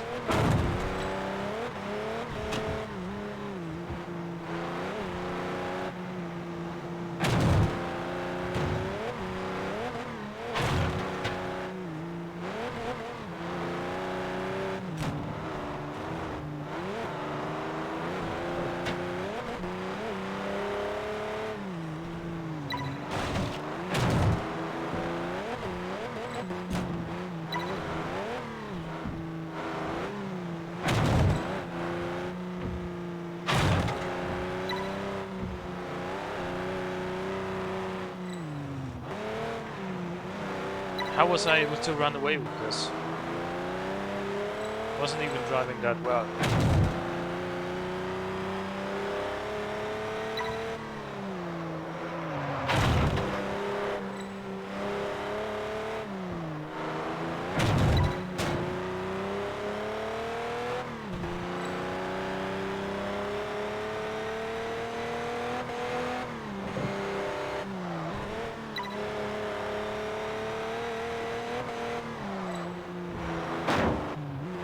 Wow, the car got a lot of grip all of a sudden there.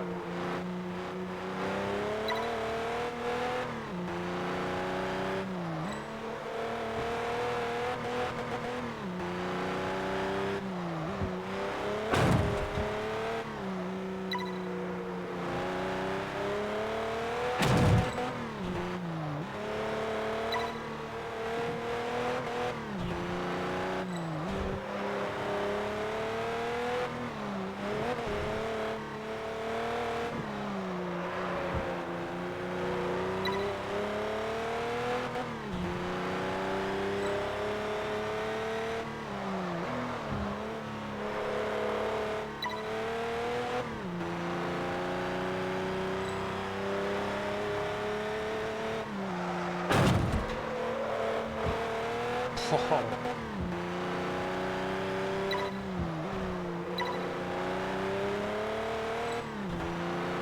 12 seconds ahead.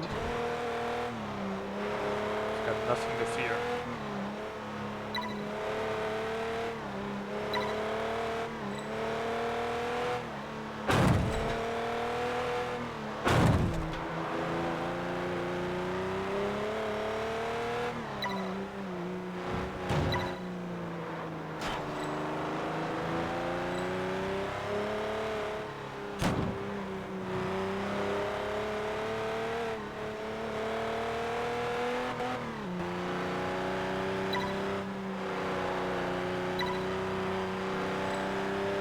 Alright, there we go.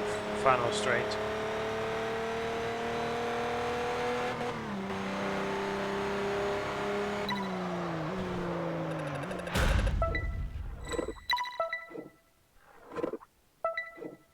Awesome, one more event. And that's gonna be here. Oh, another time event. Time trial.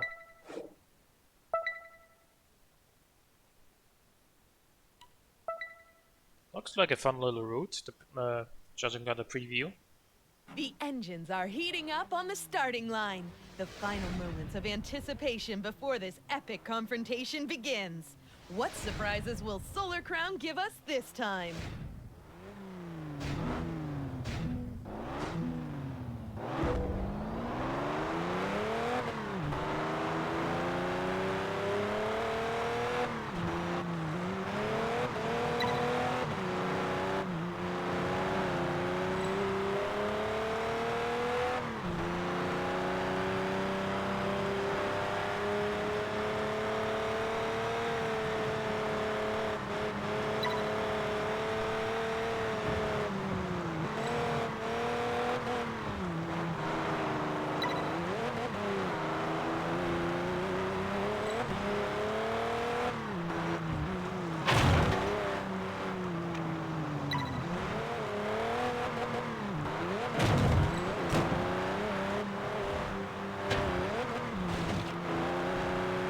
Once you've got this thing in the high RPMs, it is flying.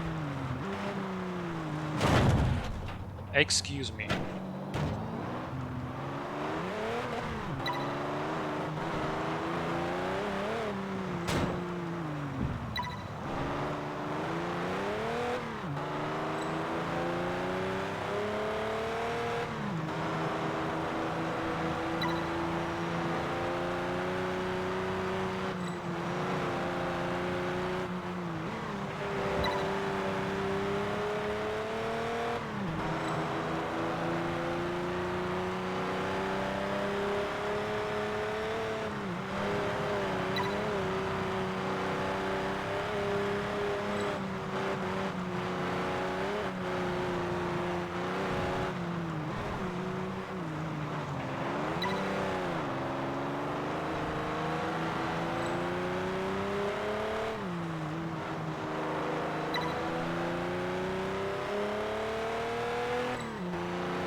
too early on the brakes, but let's at least take advantage of the early braking point and cut a little bit.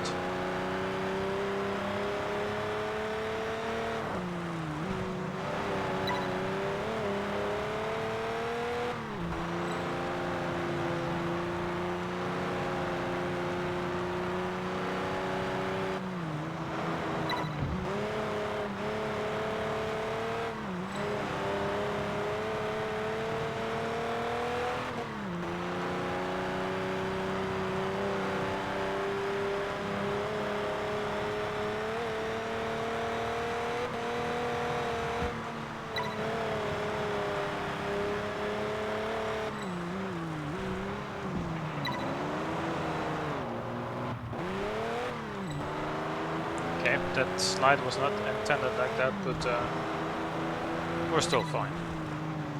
This cost me about 2 seconds or so. We still won by like 8 seconds, so yeah. No problem whatsoever. I also won by 14 seconds overall. What a victory! Our winner is a true champion. Stay tuned.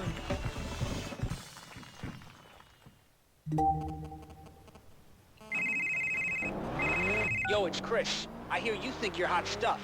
Well, I'm just the guy to put you in your place. Yeah, okay, show me You how are driving you in the wrong put direction. me in my place. Turn around. Chris.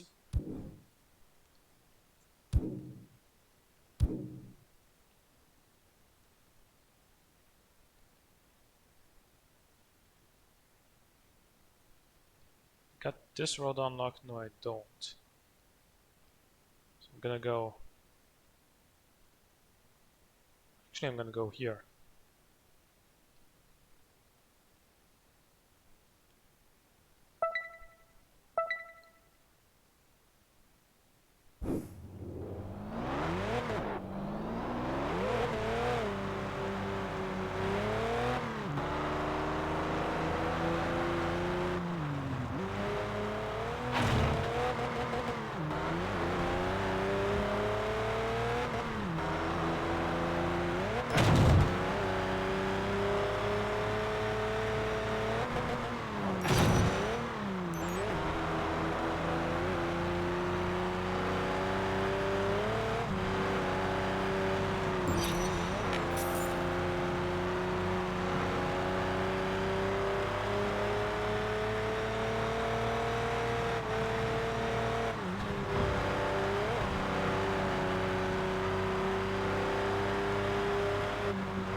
Okay.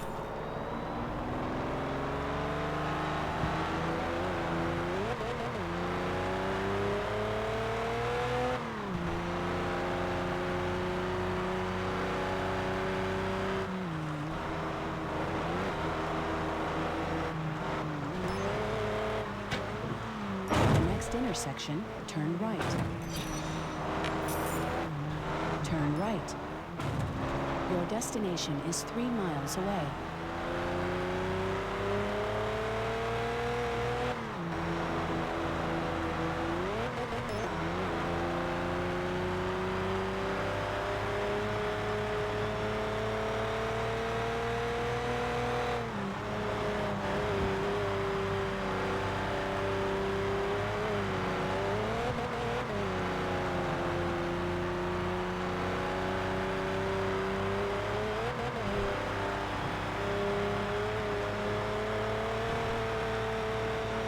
Your destination is 2 miles away.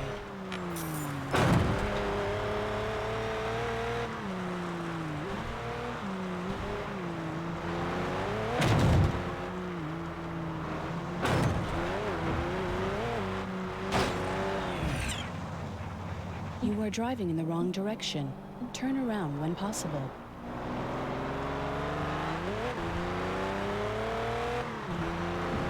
Your destination is 1.5 miles away.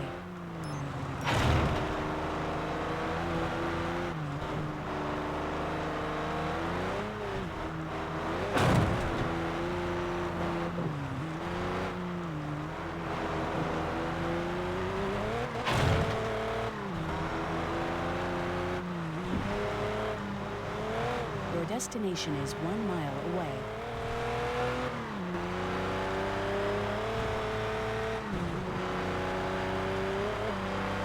next intersection, turn left.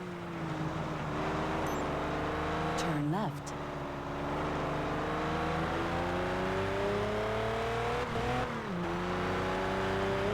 Your destination is a half a mile away.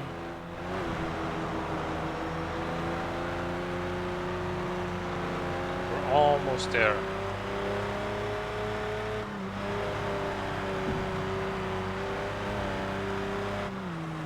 There he is. You have reached your destination.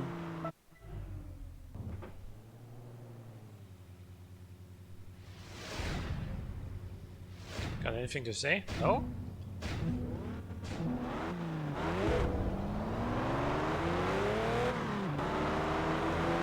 Bye.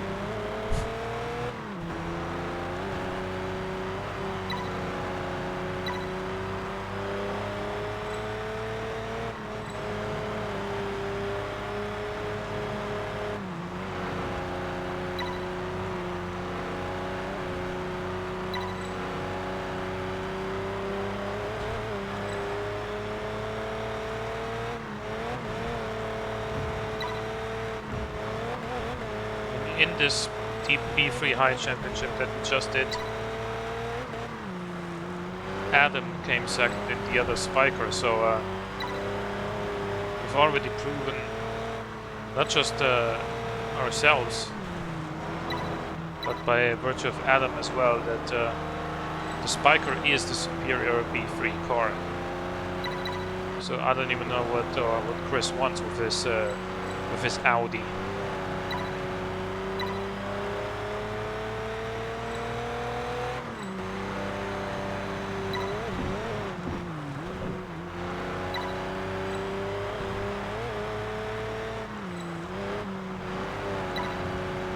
This is actually a circuit.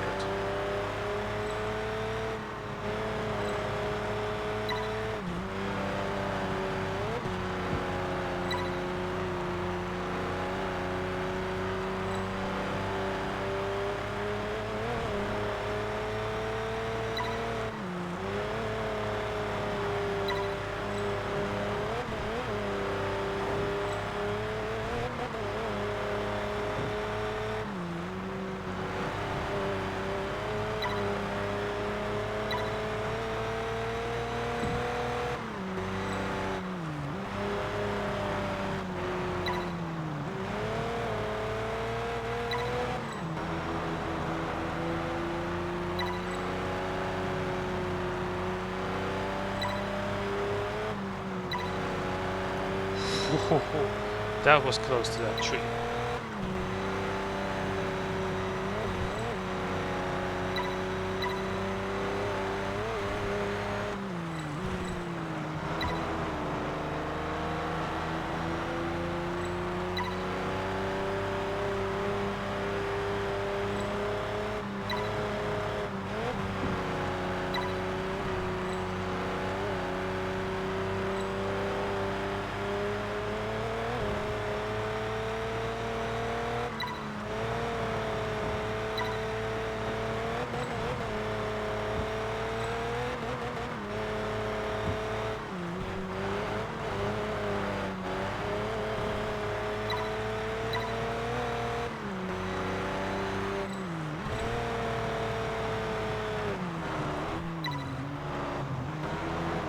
Not take that corner as intended.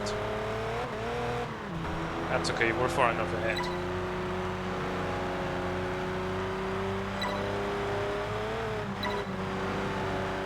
Whoa, really close to that tree once again.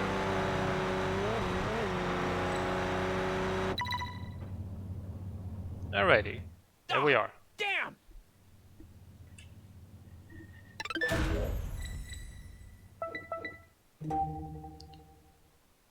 I don't want the stupid car.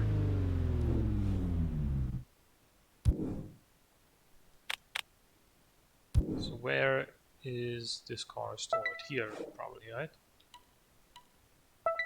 Yeah, and also the Spiker is here.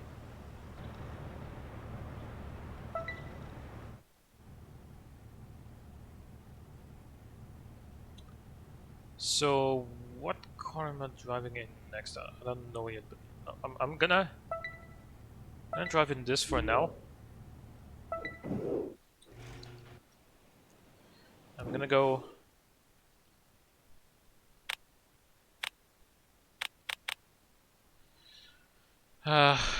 What A1 car do I want? That's a World Classic. So obviously there's the CCXR, but it's very scary. There's also the... hang on, there's the Spiker C12 Zagato for A2, so... I already have the Ginetta for A2, but... 500 horsepower... Is that a plane going over the roof of this building right now?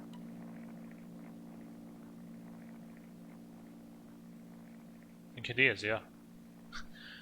Awesome. I was confused there for a second, but I'm gonna test drive this and see.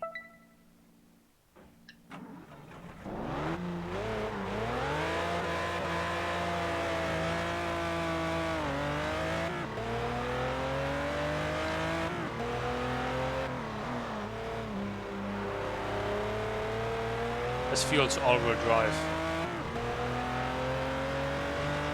which I think would make it the only all-wheel drive A2 car besides the R8. Oh, and I guess the roof as well.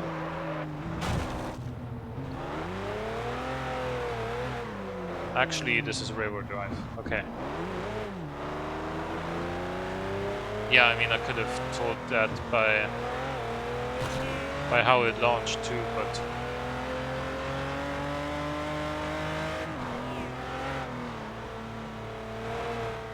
this feels very twitchy actually.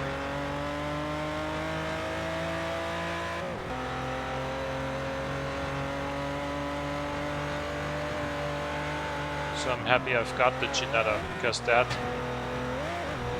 is not twitchy at all.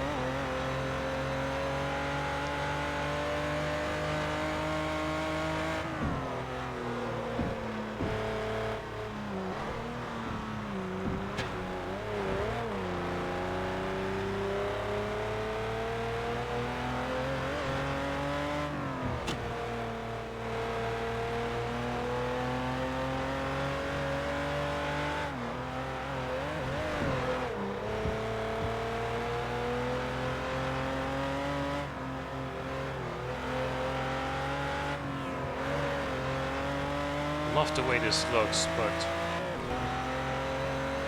I don't love the way it drives very much.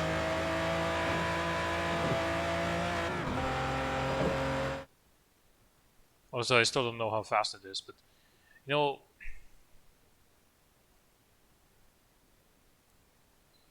so this is the regular Veyron, and then this is the convertible, right?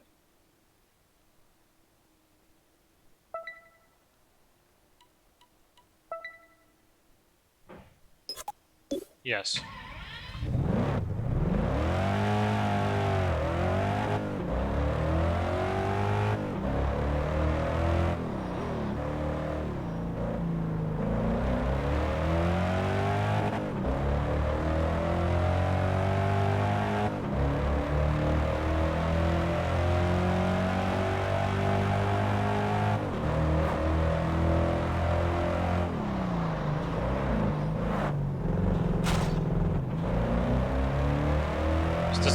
Feel like the wing on the back is doing anything.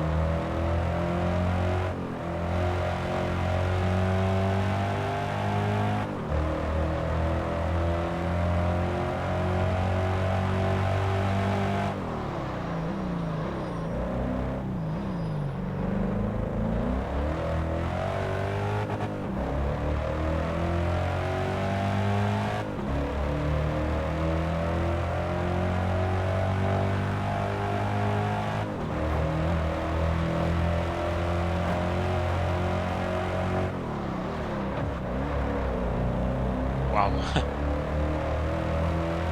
I thought it was dead there.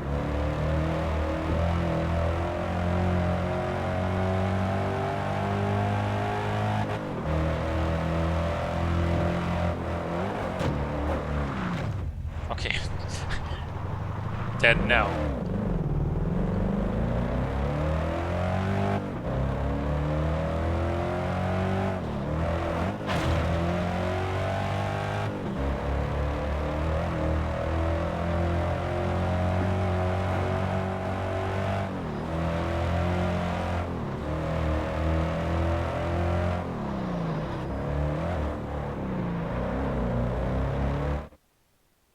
Alrighty. I'm not convinced of the Bugatti. Actually, it's really fast in a straight line, but it's not. It's really not very good in the corners at all. And that's not because it turns in slowly, but because it has way less grip than you would expect. So, there is the Pagani Zonda Cinque that I'm definitely gonna try out, but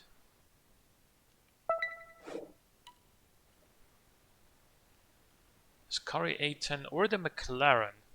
I don't know if is either of them actually fast enough to keep up with like Koenigsegg and stuff in a straight line. How about you? 220 miles an hour. I mean, sure, the Koenigsegg is even faster, but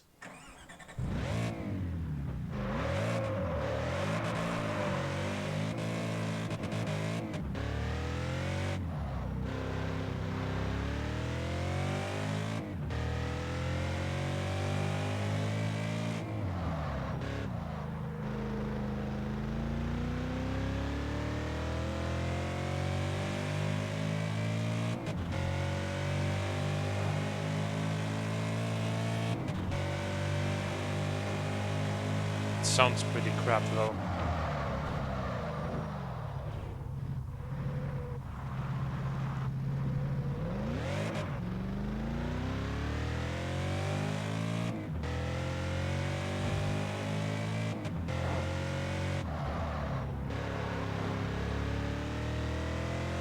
It's grippy.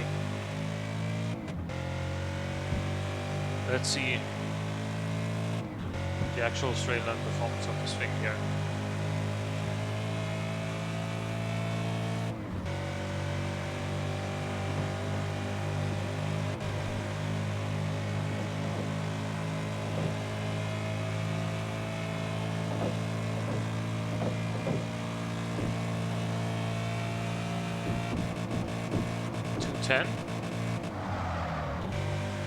It just maxed out at 210. The stat sheet said it's supposed to do 220.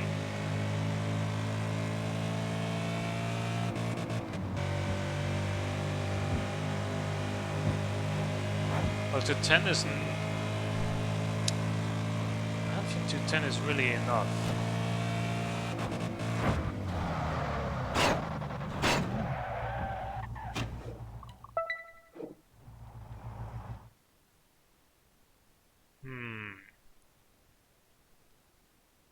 How fast are you? 201 according to the spreadsheet, to the stat sheet, but definitely one of the cheaper A1 cars.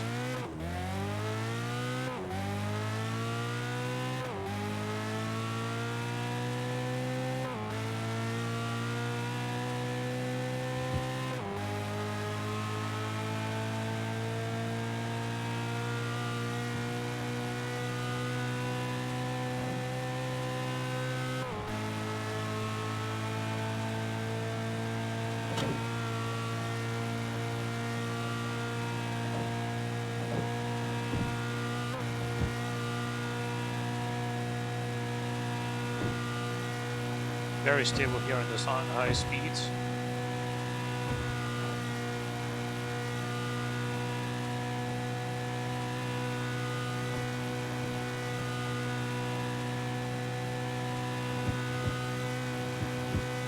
Two oh one, 202, 202 is simply not enough though.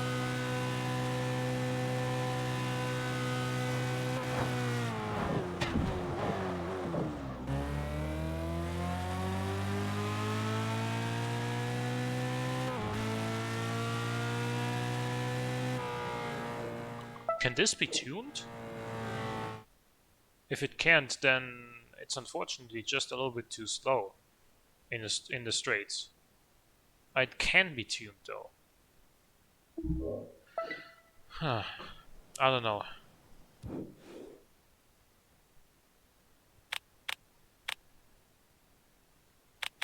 Gonna go to the airport and check out the Aston Martin 177. See how that drives. Here.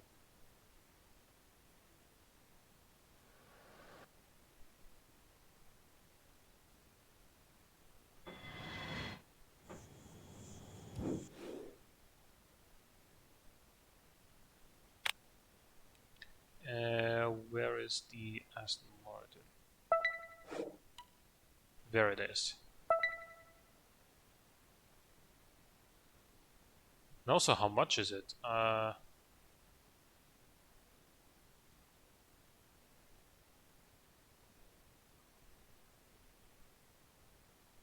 There it is.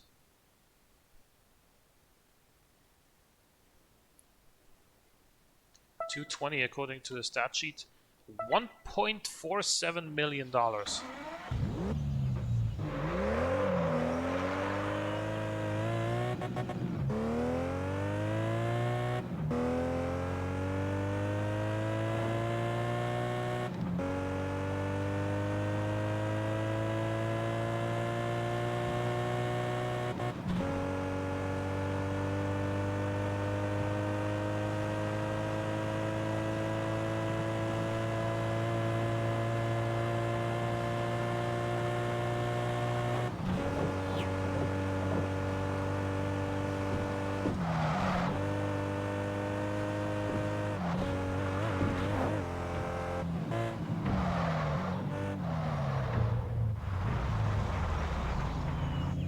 Yeah.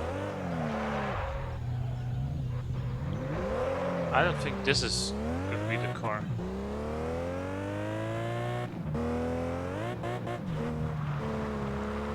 It's front engine rear-wheel drive, and with 700 and I think like 770 horsepower this thing has. I don't think that this is gonna be the right choice for A1.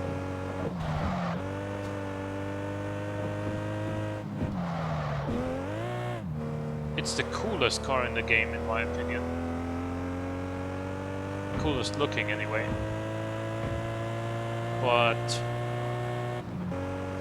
yeah, it's too slow.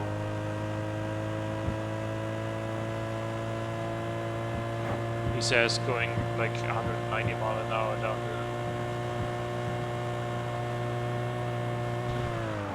the road there.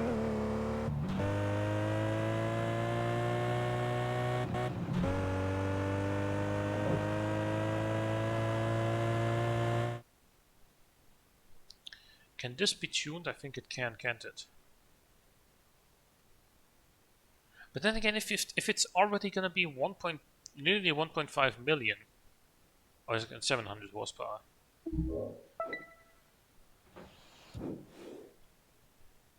Then again, like you can also tune, if memory serves, the Zonda Cinque. And if you do that, you know, it already does 217 miles an hour. Let's see if it can actually get there too.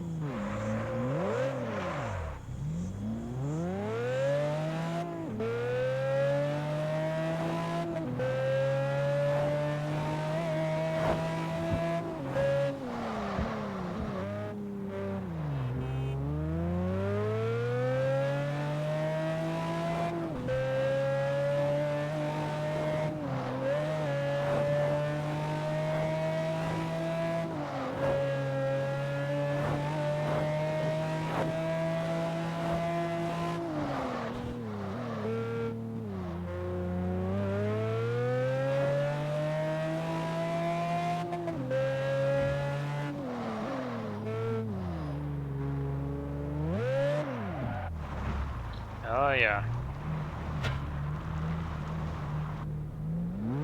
So slow corners. Accelerating out of them is always going to be trouble in a car like this.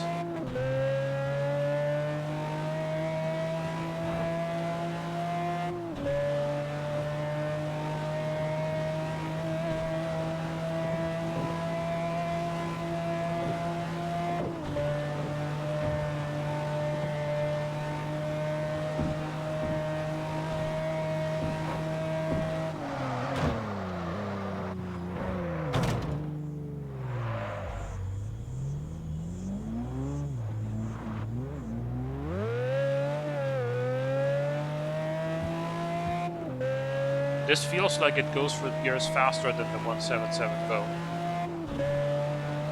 It's obviously because the Pagani is quite a bit lighter than the Aston.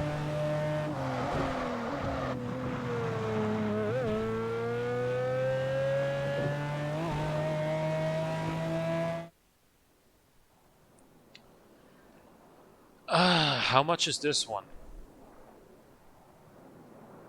1.4 million as well.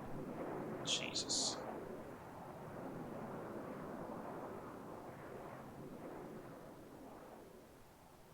How about you? 637,000? 765,000? Oh man, this is a tough choice. Which A1 car do we buy? Damn.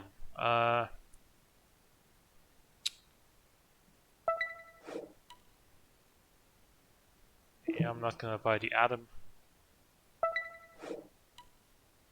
The SLR McLaren Sterling Moss. I don't think I want that because that's what Stewart has too. And so when we do that pink slip race after we've won A1 high, then we're gonna get the same car effectively. Isn't there also a roof in A1? There is, the RT12. Is it this one here? Oh, that's the RGT. That's not it either, I think. Nope, it's the turbo. Visto. 220 miles an hour. Reasonably priced too at about 300 grand.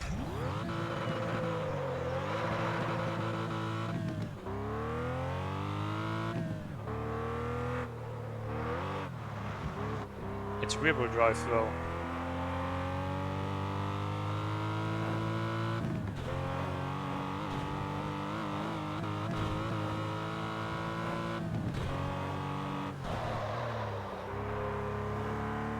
I think anyway.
Brakes are a little bit worse than I had expected, but still good.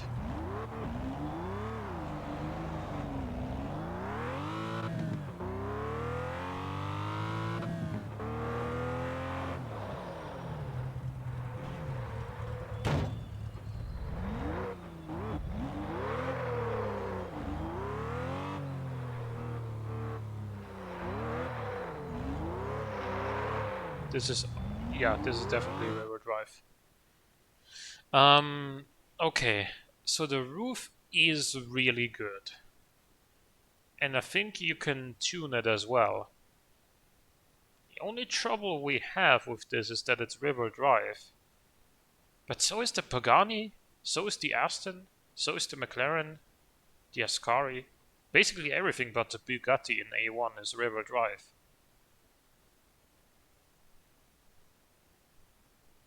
Screw it.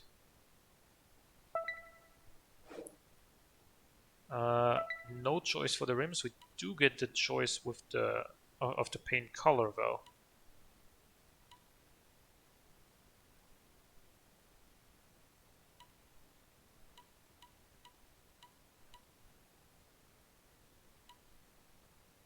I want it in blue.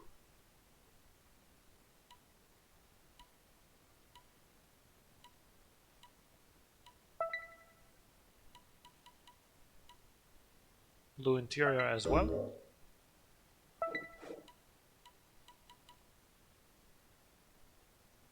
I can't sell any of the cars that I... Oh my god. Gonna have to buy another house.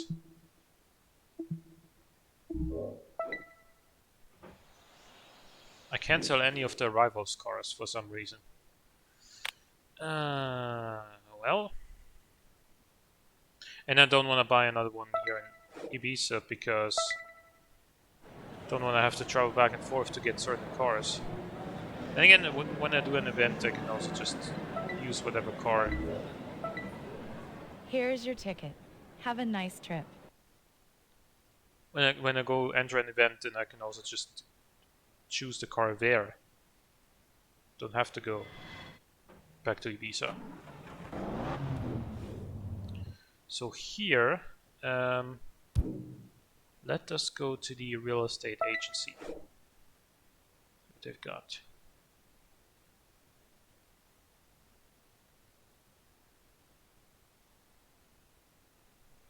Black Point House looks like a nice one. What a mineral house as well.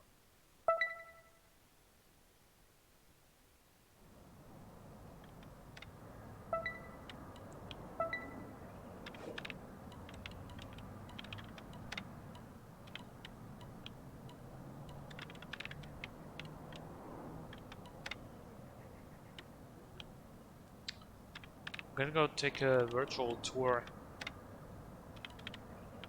of this one first.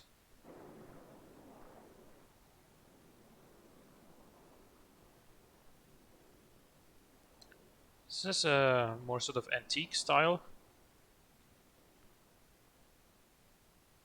which is nice, but it's got a pool.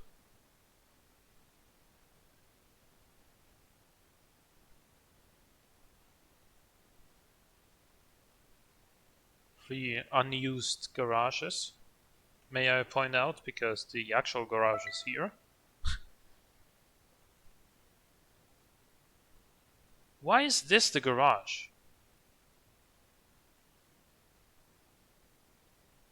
And you could fit like 12 cars in here easily. More than that, actually. Why does it only have 8 spaces?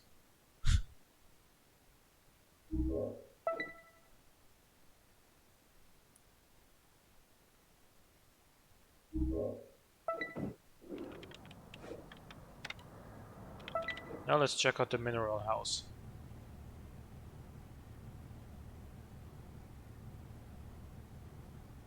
Looks very nice. Love the view here.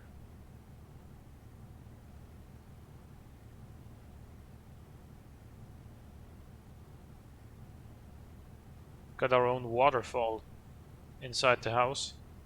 There's the garage. Is something here? Wardrobe? No. Yeah, man. Gonna buy this house. See, this would be enough space for like what? 15 cars? This is a huge parking area.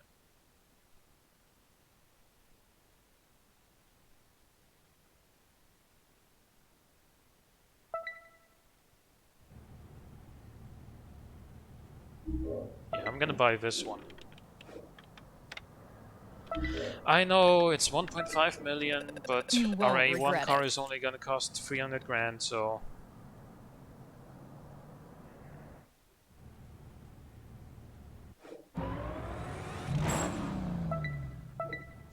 got to level 20 by buying this.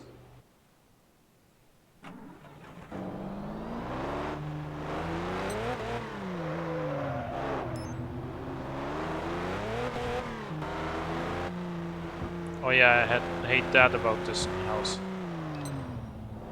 Because this road up towards the house counts as off-road, so when you're in a rear-wheel drive car like the roof that we're going to buy in a second, then yeah, it's a pain going up there or going down there after you leave the house.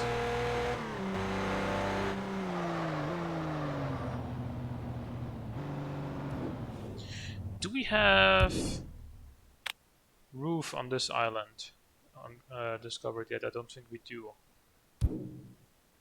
No, we don't. So we gotta go back to Ibiza.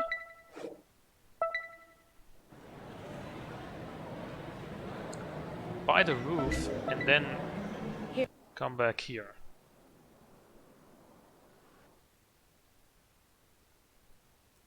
Also tune the roof. That too. Also, we still got so much left to explore here on Ibiza.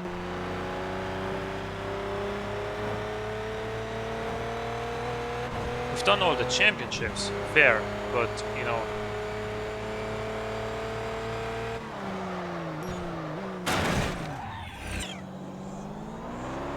I was overestimating the brakes of this car. Thought they were better.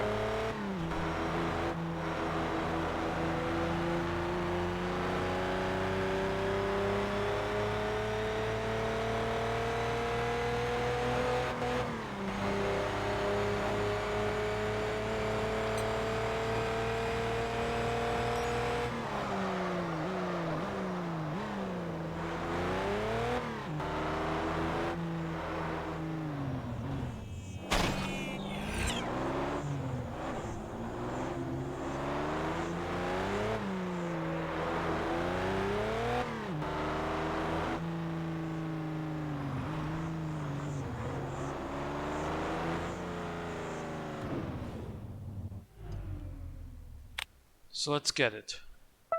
There we go.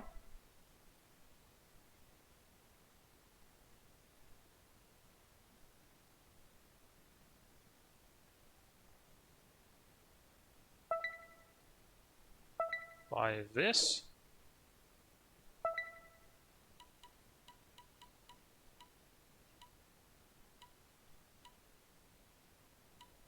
Actually, I like it in silver as well.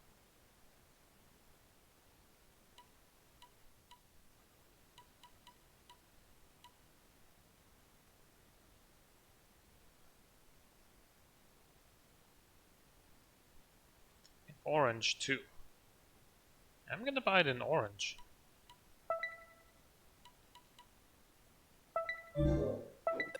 Here.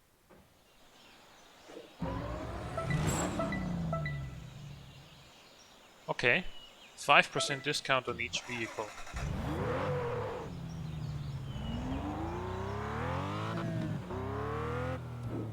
Do we have a German tuner somewhere here? Yeah, we do. We're only at level 1 exploration in Ibiza 2?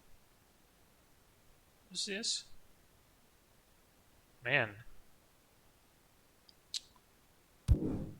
So we can't really do much to it anyway.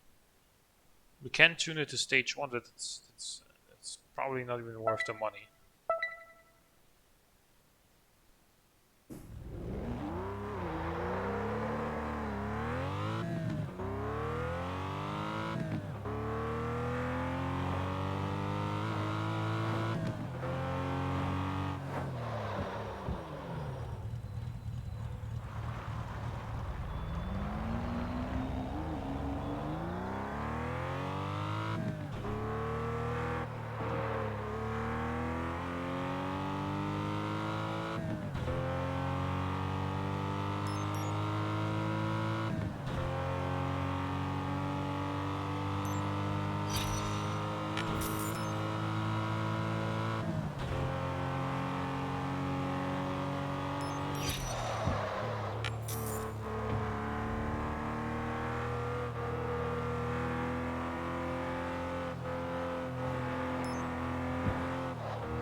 Okay, so we explored this part of the road.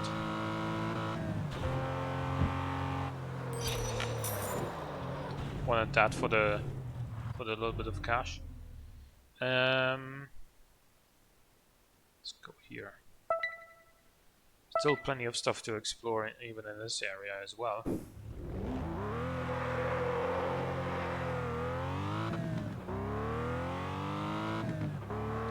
The launch of this car sucks, by the way. The Pagani is just gone.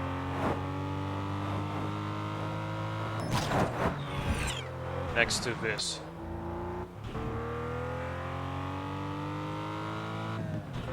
Now I'm having second thoughts. Did I buy the right car? If this was all-wheel drive, which at first I assumed it was, because I thought this was based on the what's it called? Based on a turbo, based on a 911 turbo. But apparently it's based on like the GT2.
Oh yeah, this little bit of road as well.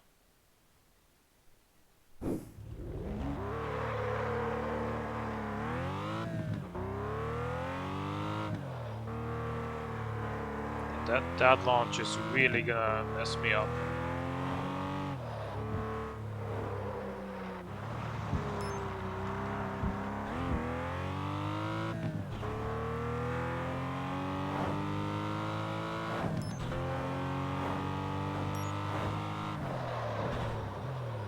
Should have probably bought the Pagani.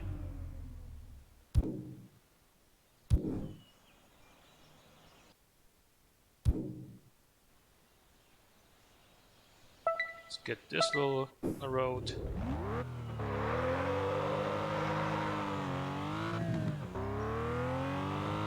I didn't even know why this gets so much wheel spin off the line. Thinking this is quite a bit more wheel spin than the Pagani gets, and this is rear engined.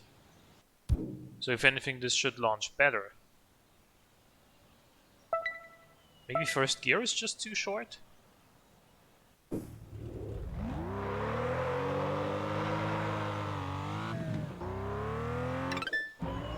There we go.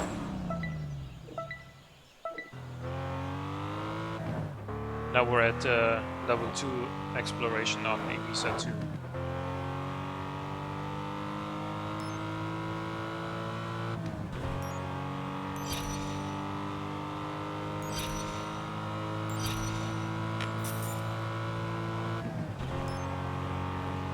We'll go all the way to the end of this road because I know it doesn't go anywhere.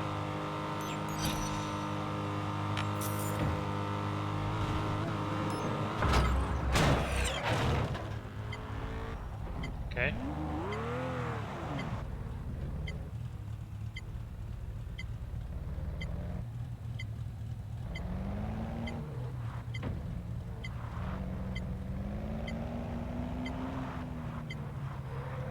Okay, I'm going further away from it.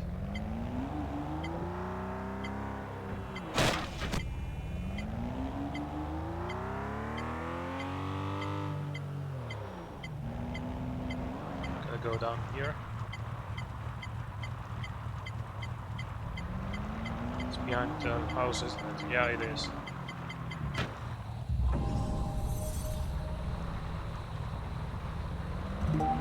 Awesome.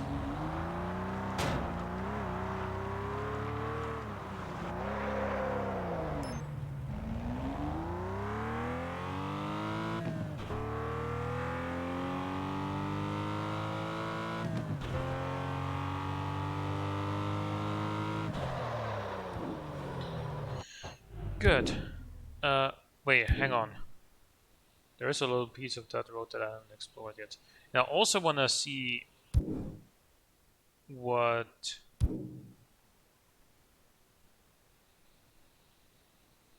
this is.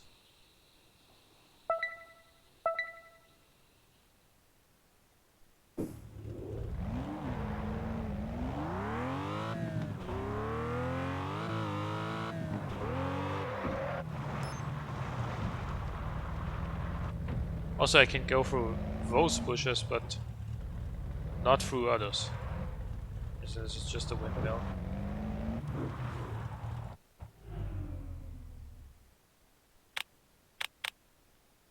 This is the racing school for A7 and A6. Gonna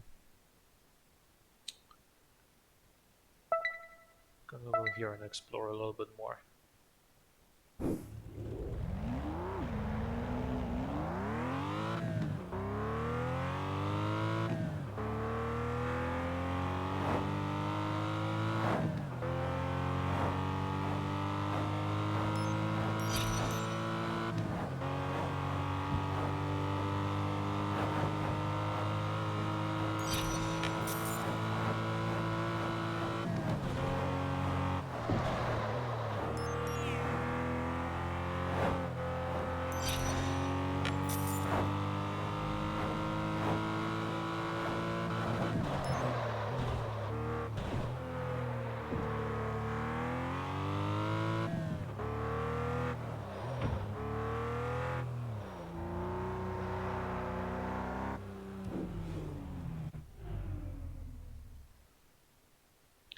So let's go here.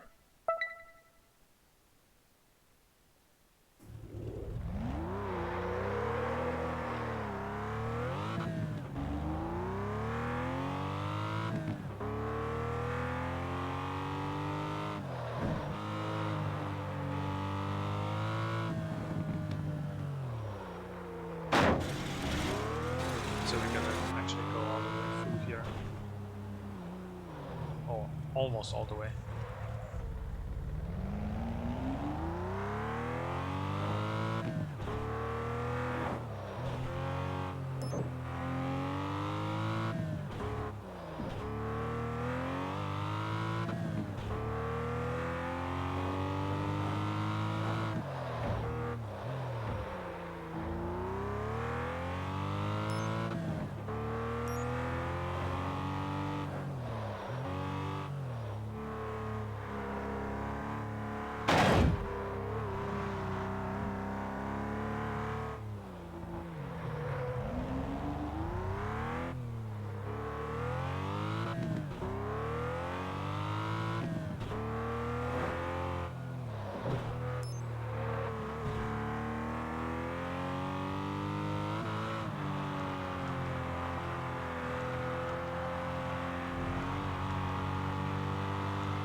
Okay. Go here.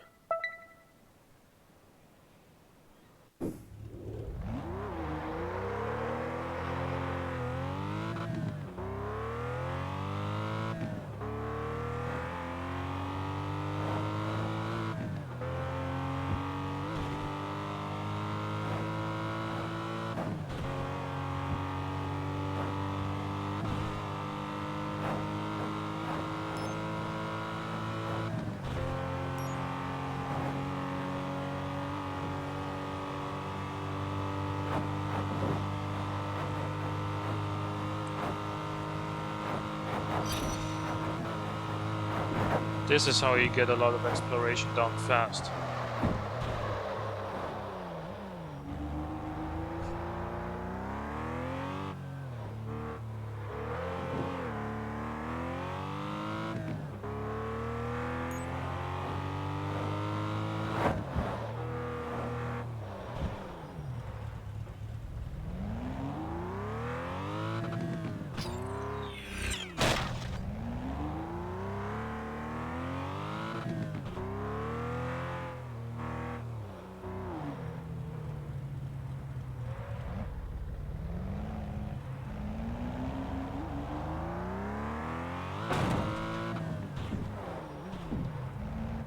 wait, it's so easy to miss those little intersections.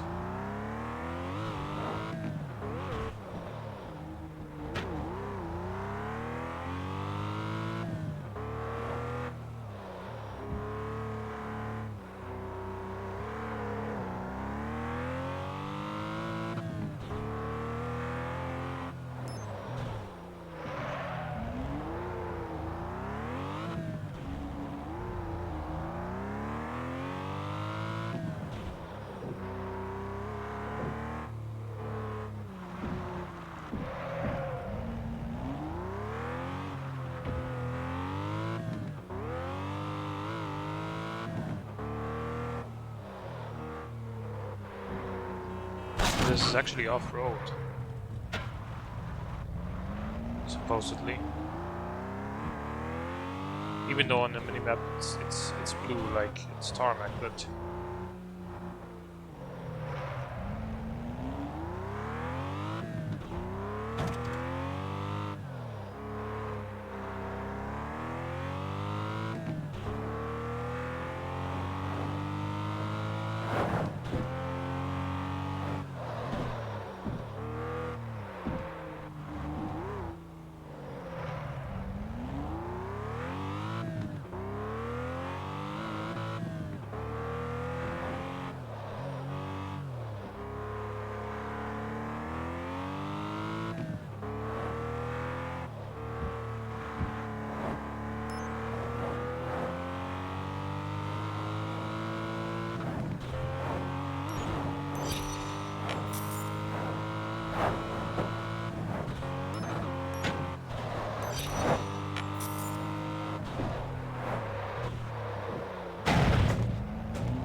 what was the violation that I did there?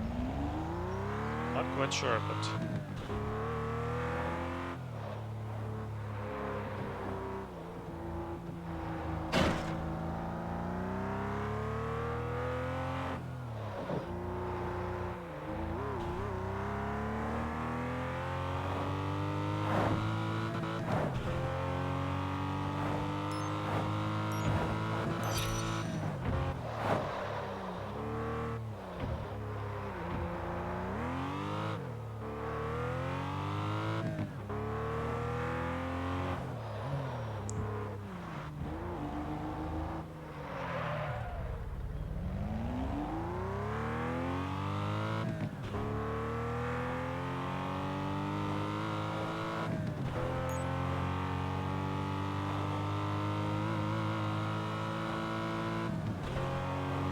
and here we get onto the highway.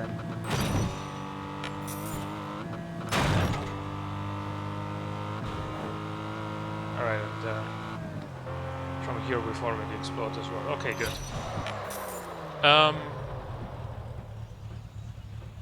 I feel like that's gonna do it for today. We've been going for quite a while, and we've been doing a lot of exploring today. Not just now on Ibiza, but also earlier on Hawaii.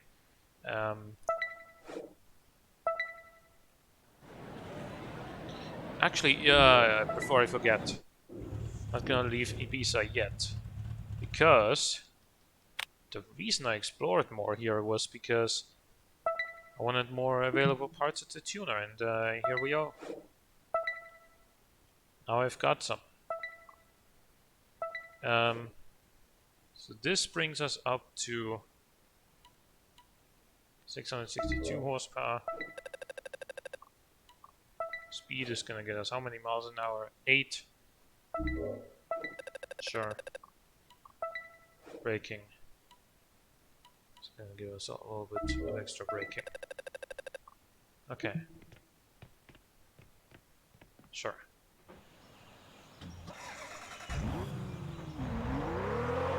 Now let's test it just for a second. Does it actually feel any faster?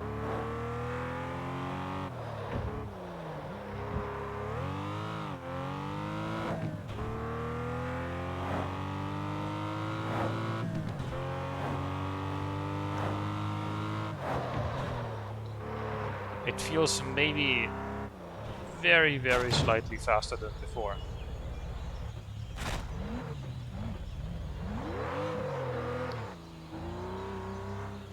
Oh, there's a roundabout that way. Let's go this way then. First gear is still way too short.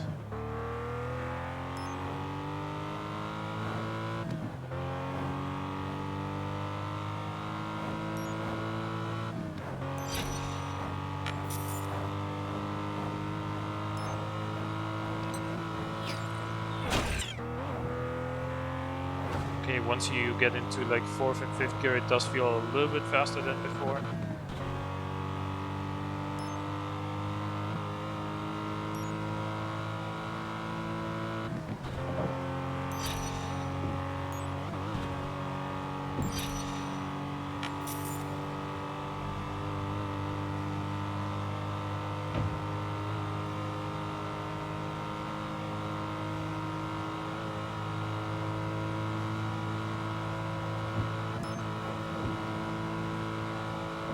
If this can do 228, we'll never get there. Well, that's an off-road passage there. I was gonna explore that, but yeah, guys, thanks for watching. I will be streaming this again next Tuesday at 10 PM Central European Standard Time. This Saturday I'm gonna stream some more Sonic and All-Stars Racing Transformed. And I hope you enjoyed this stream. And I hope to see you again on Tuesday for more TDU 2. Or on Saturday for Sonic and All-Stars Racing Transformed. You know, it's a fun little game as well. Hope to see you in the next stream. Until then, have a good one. Bye bye.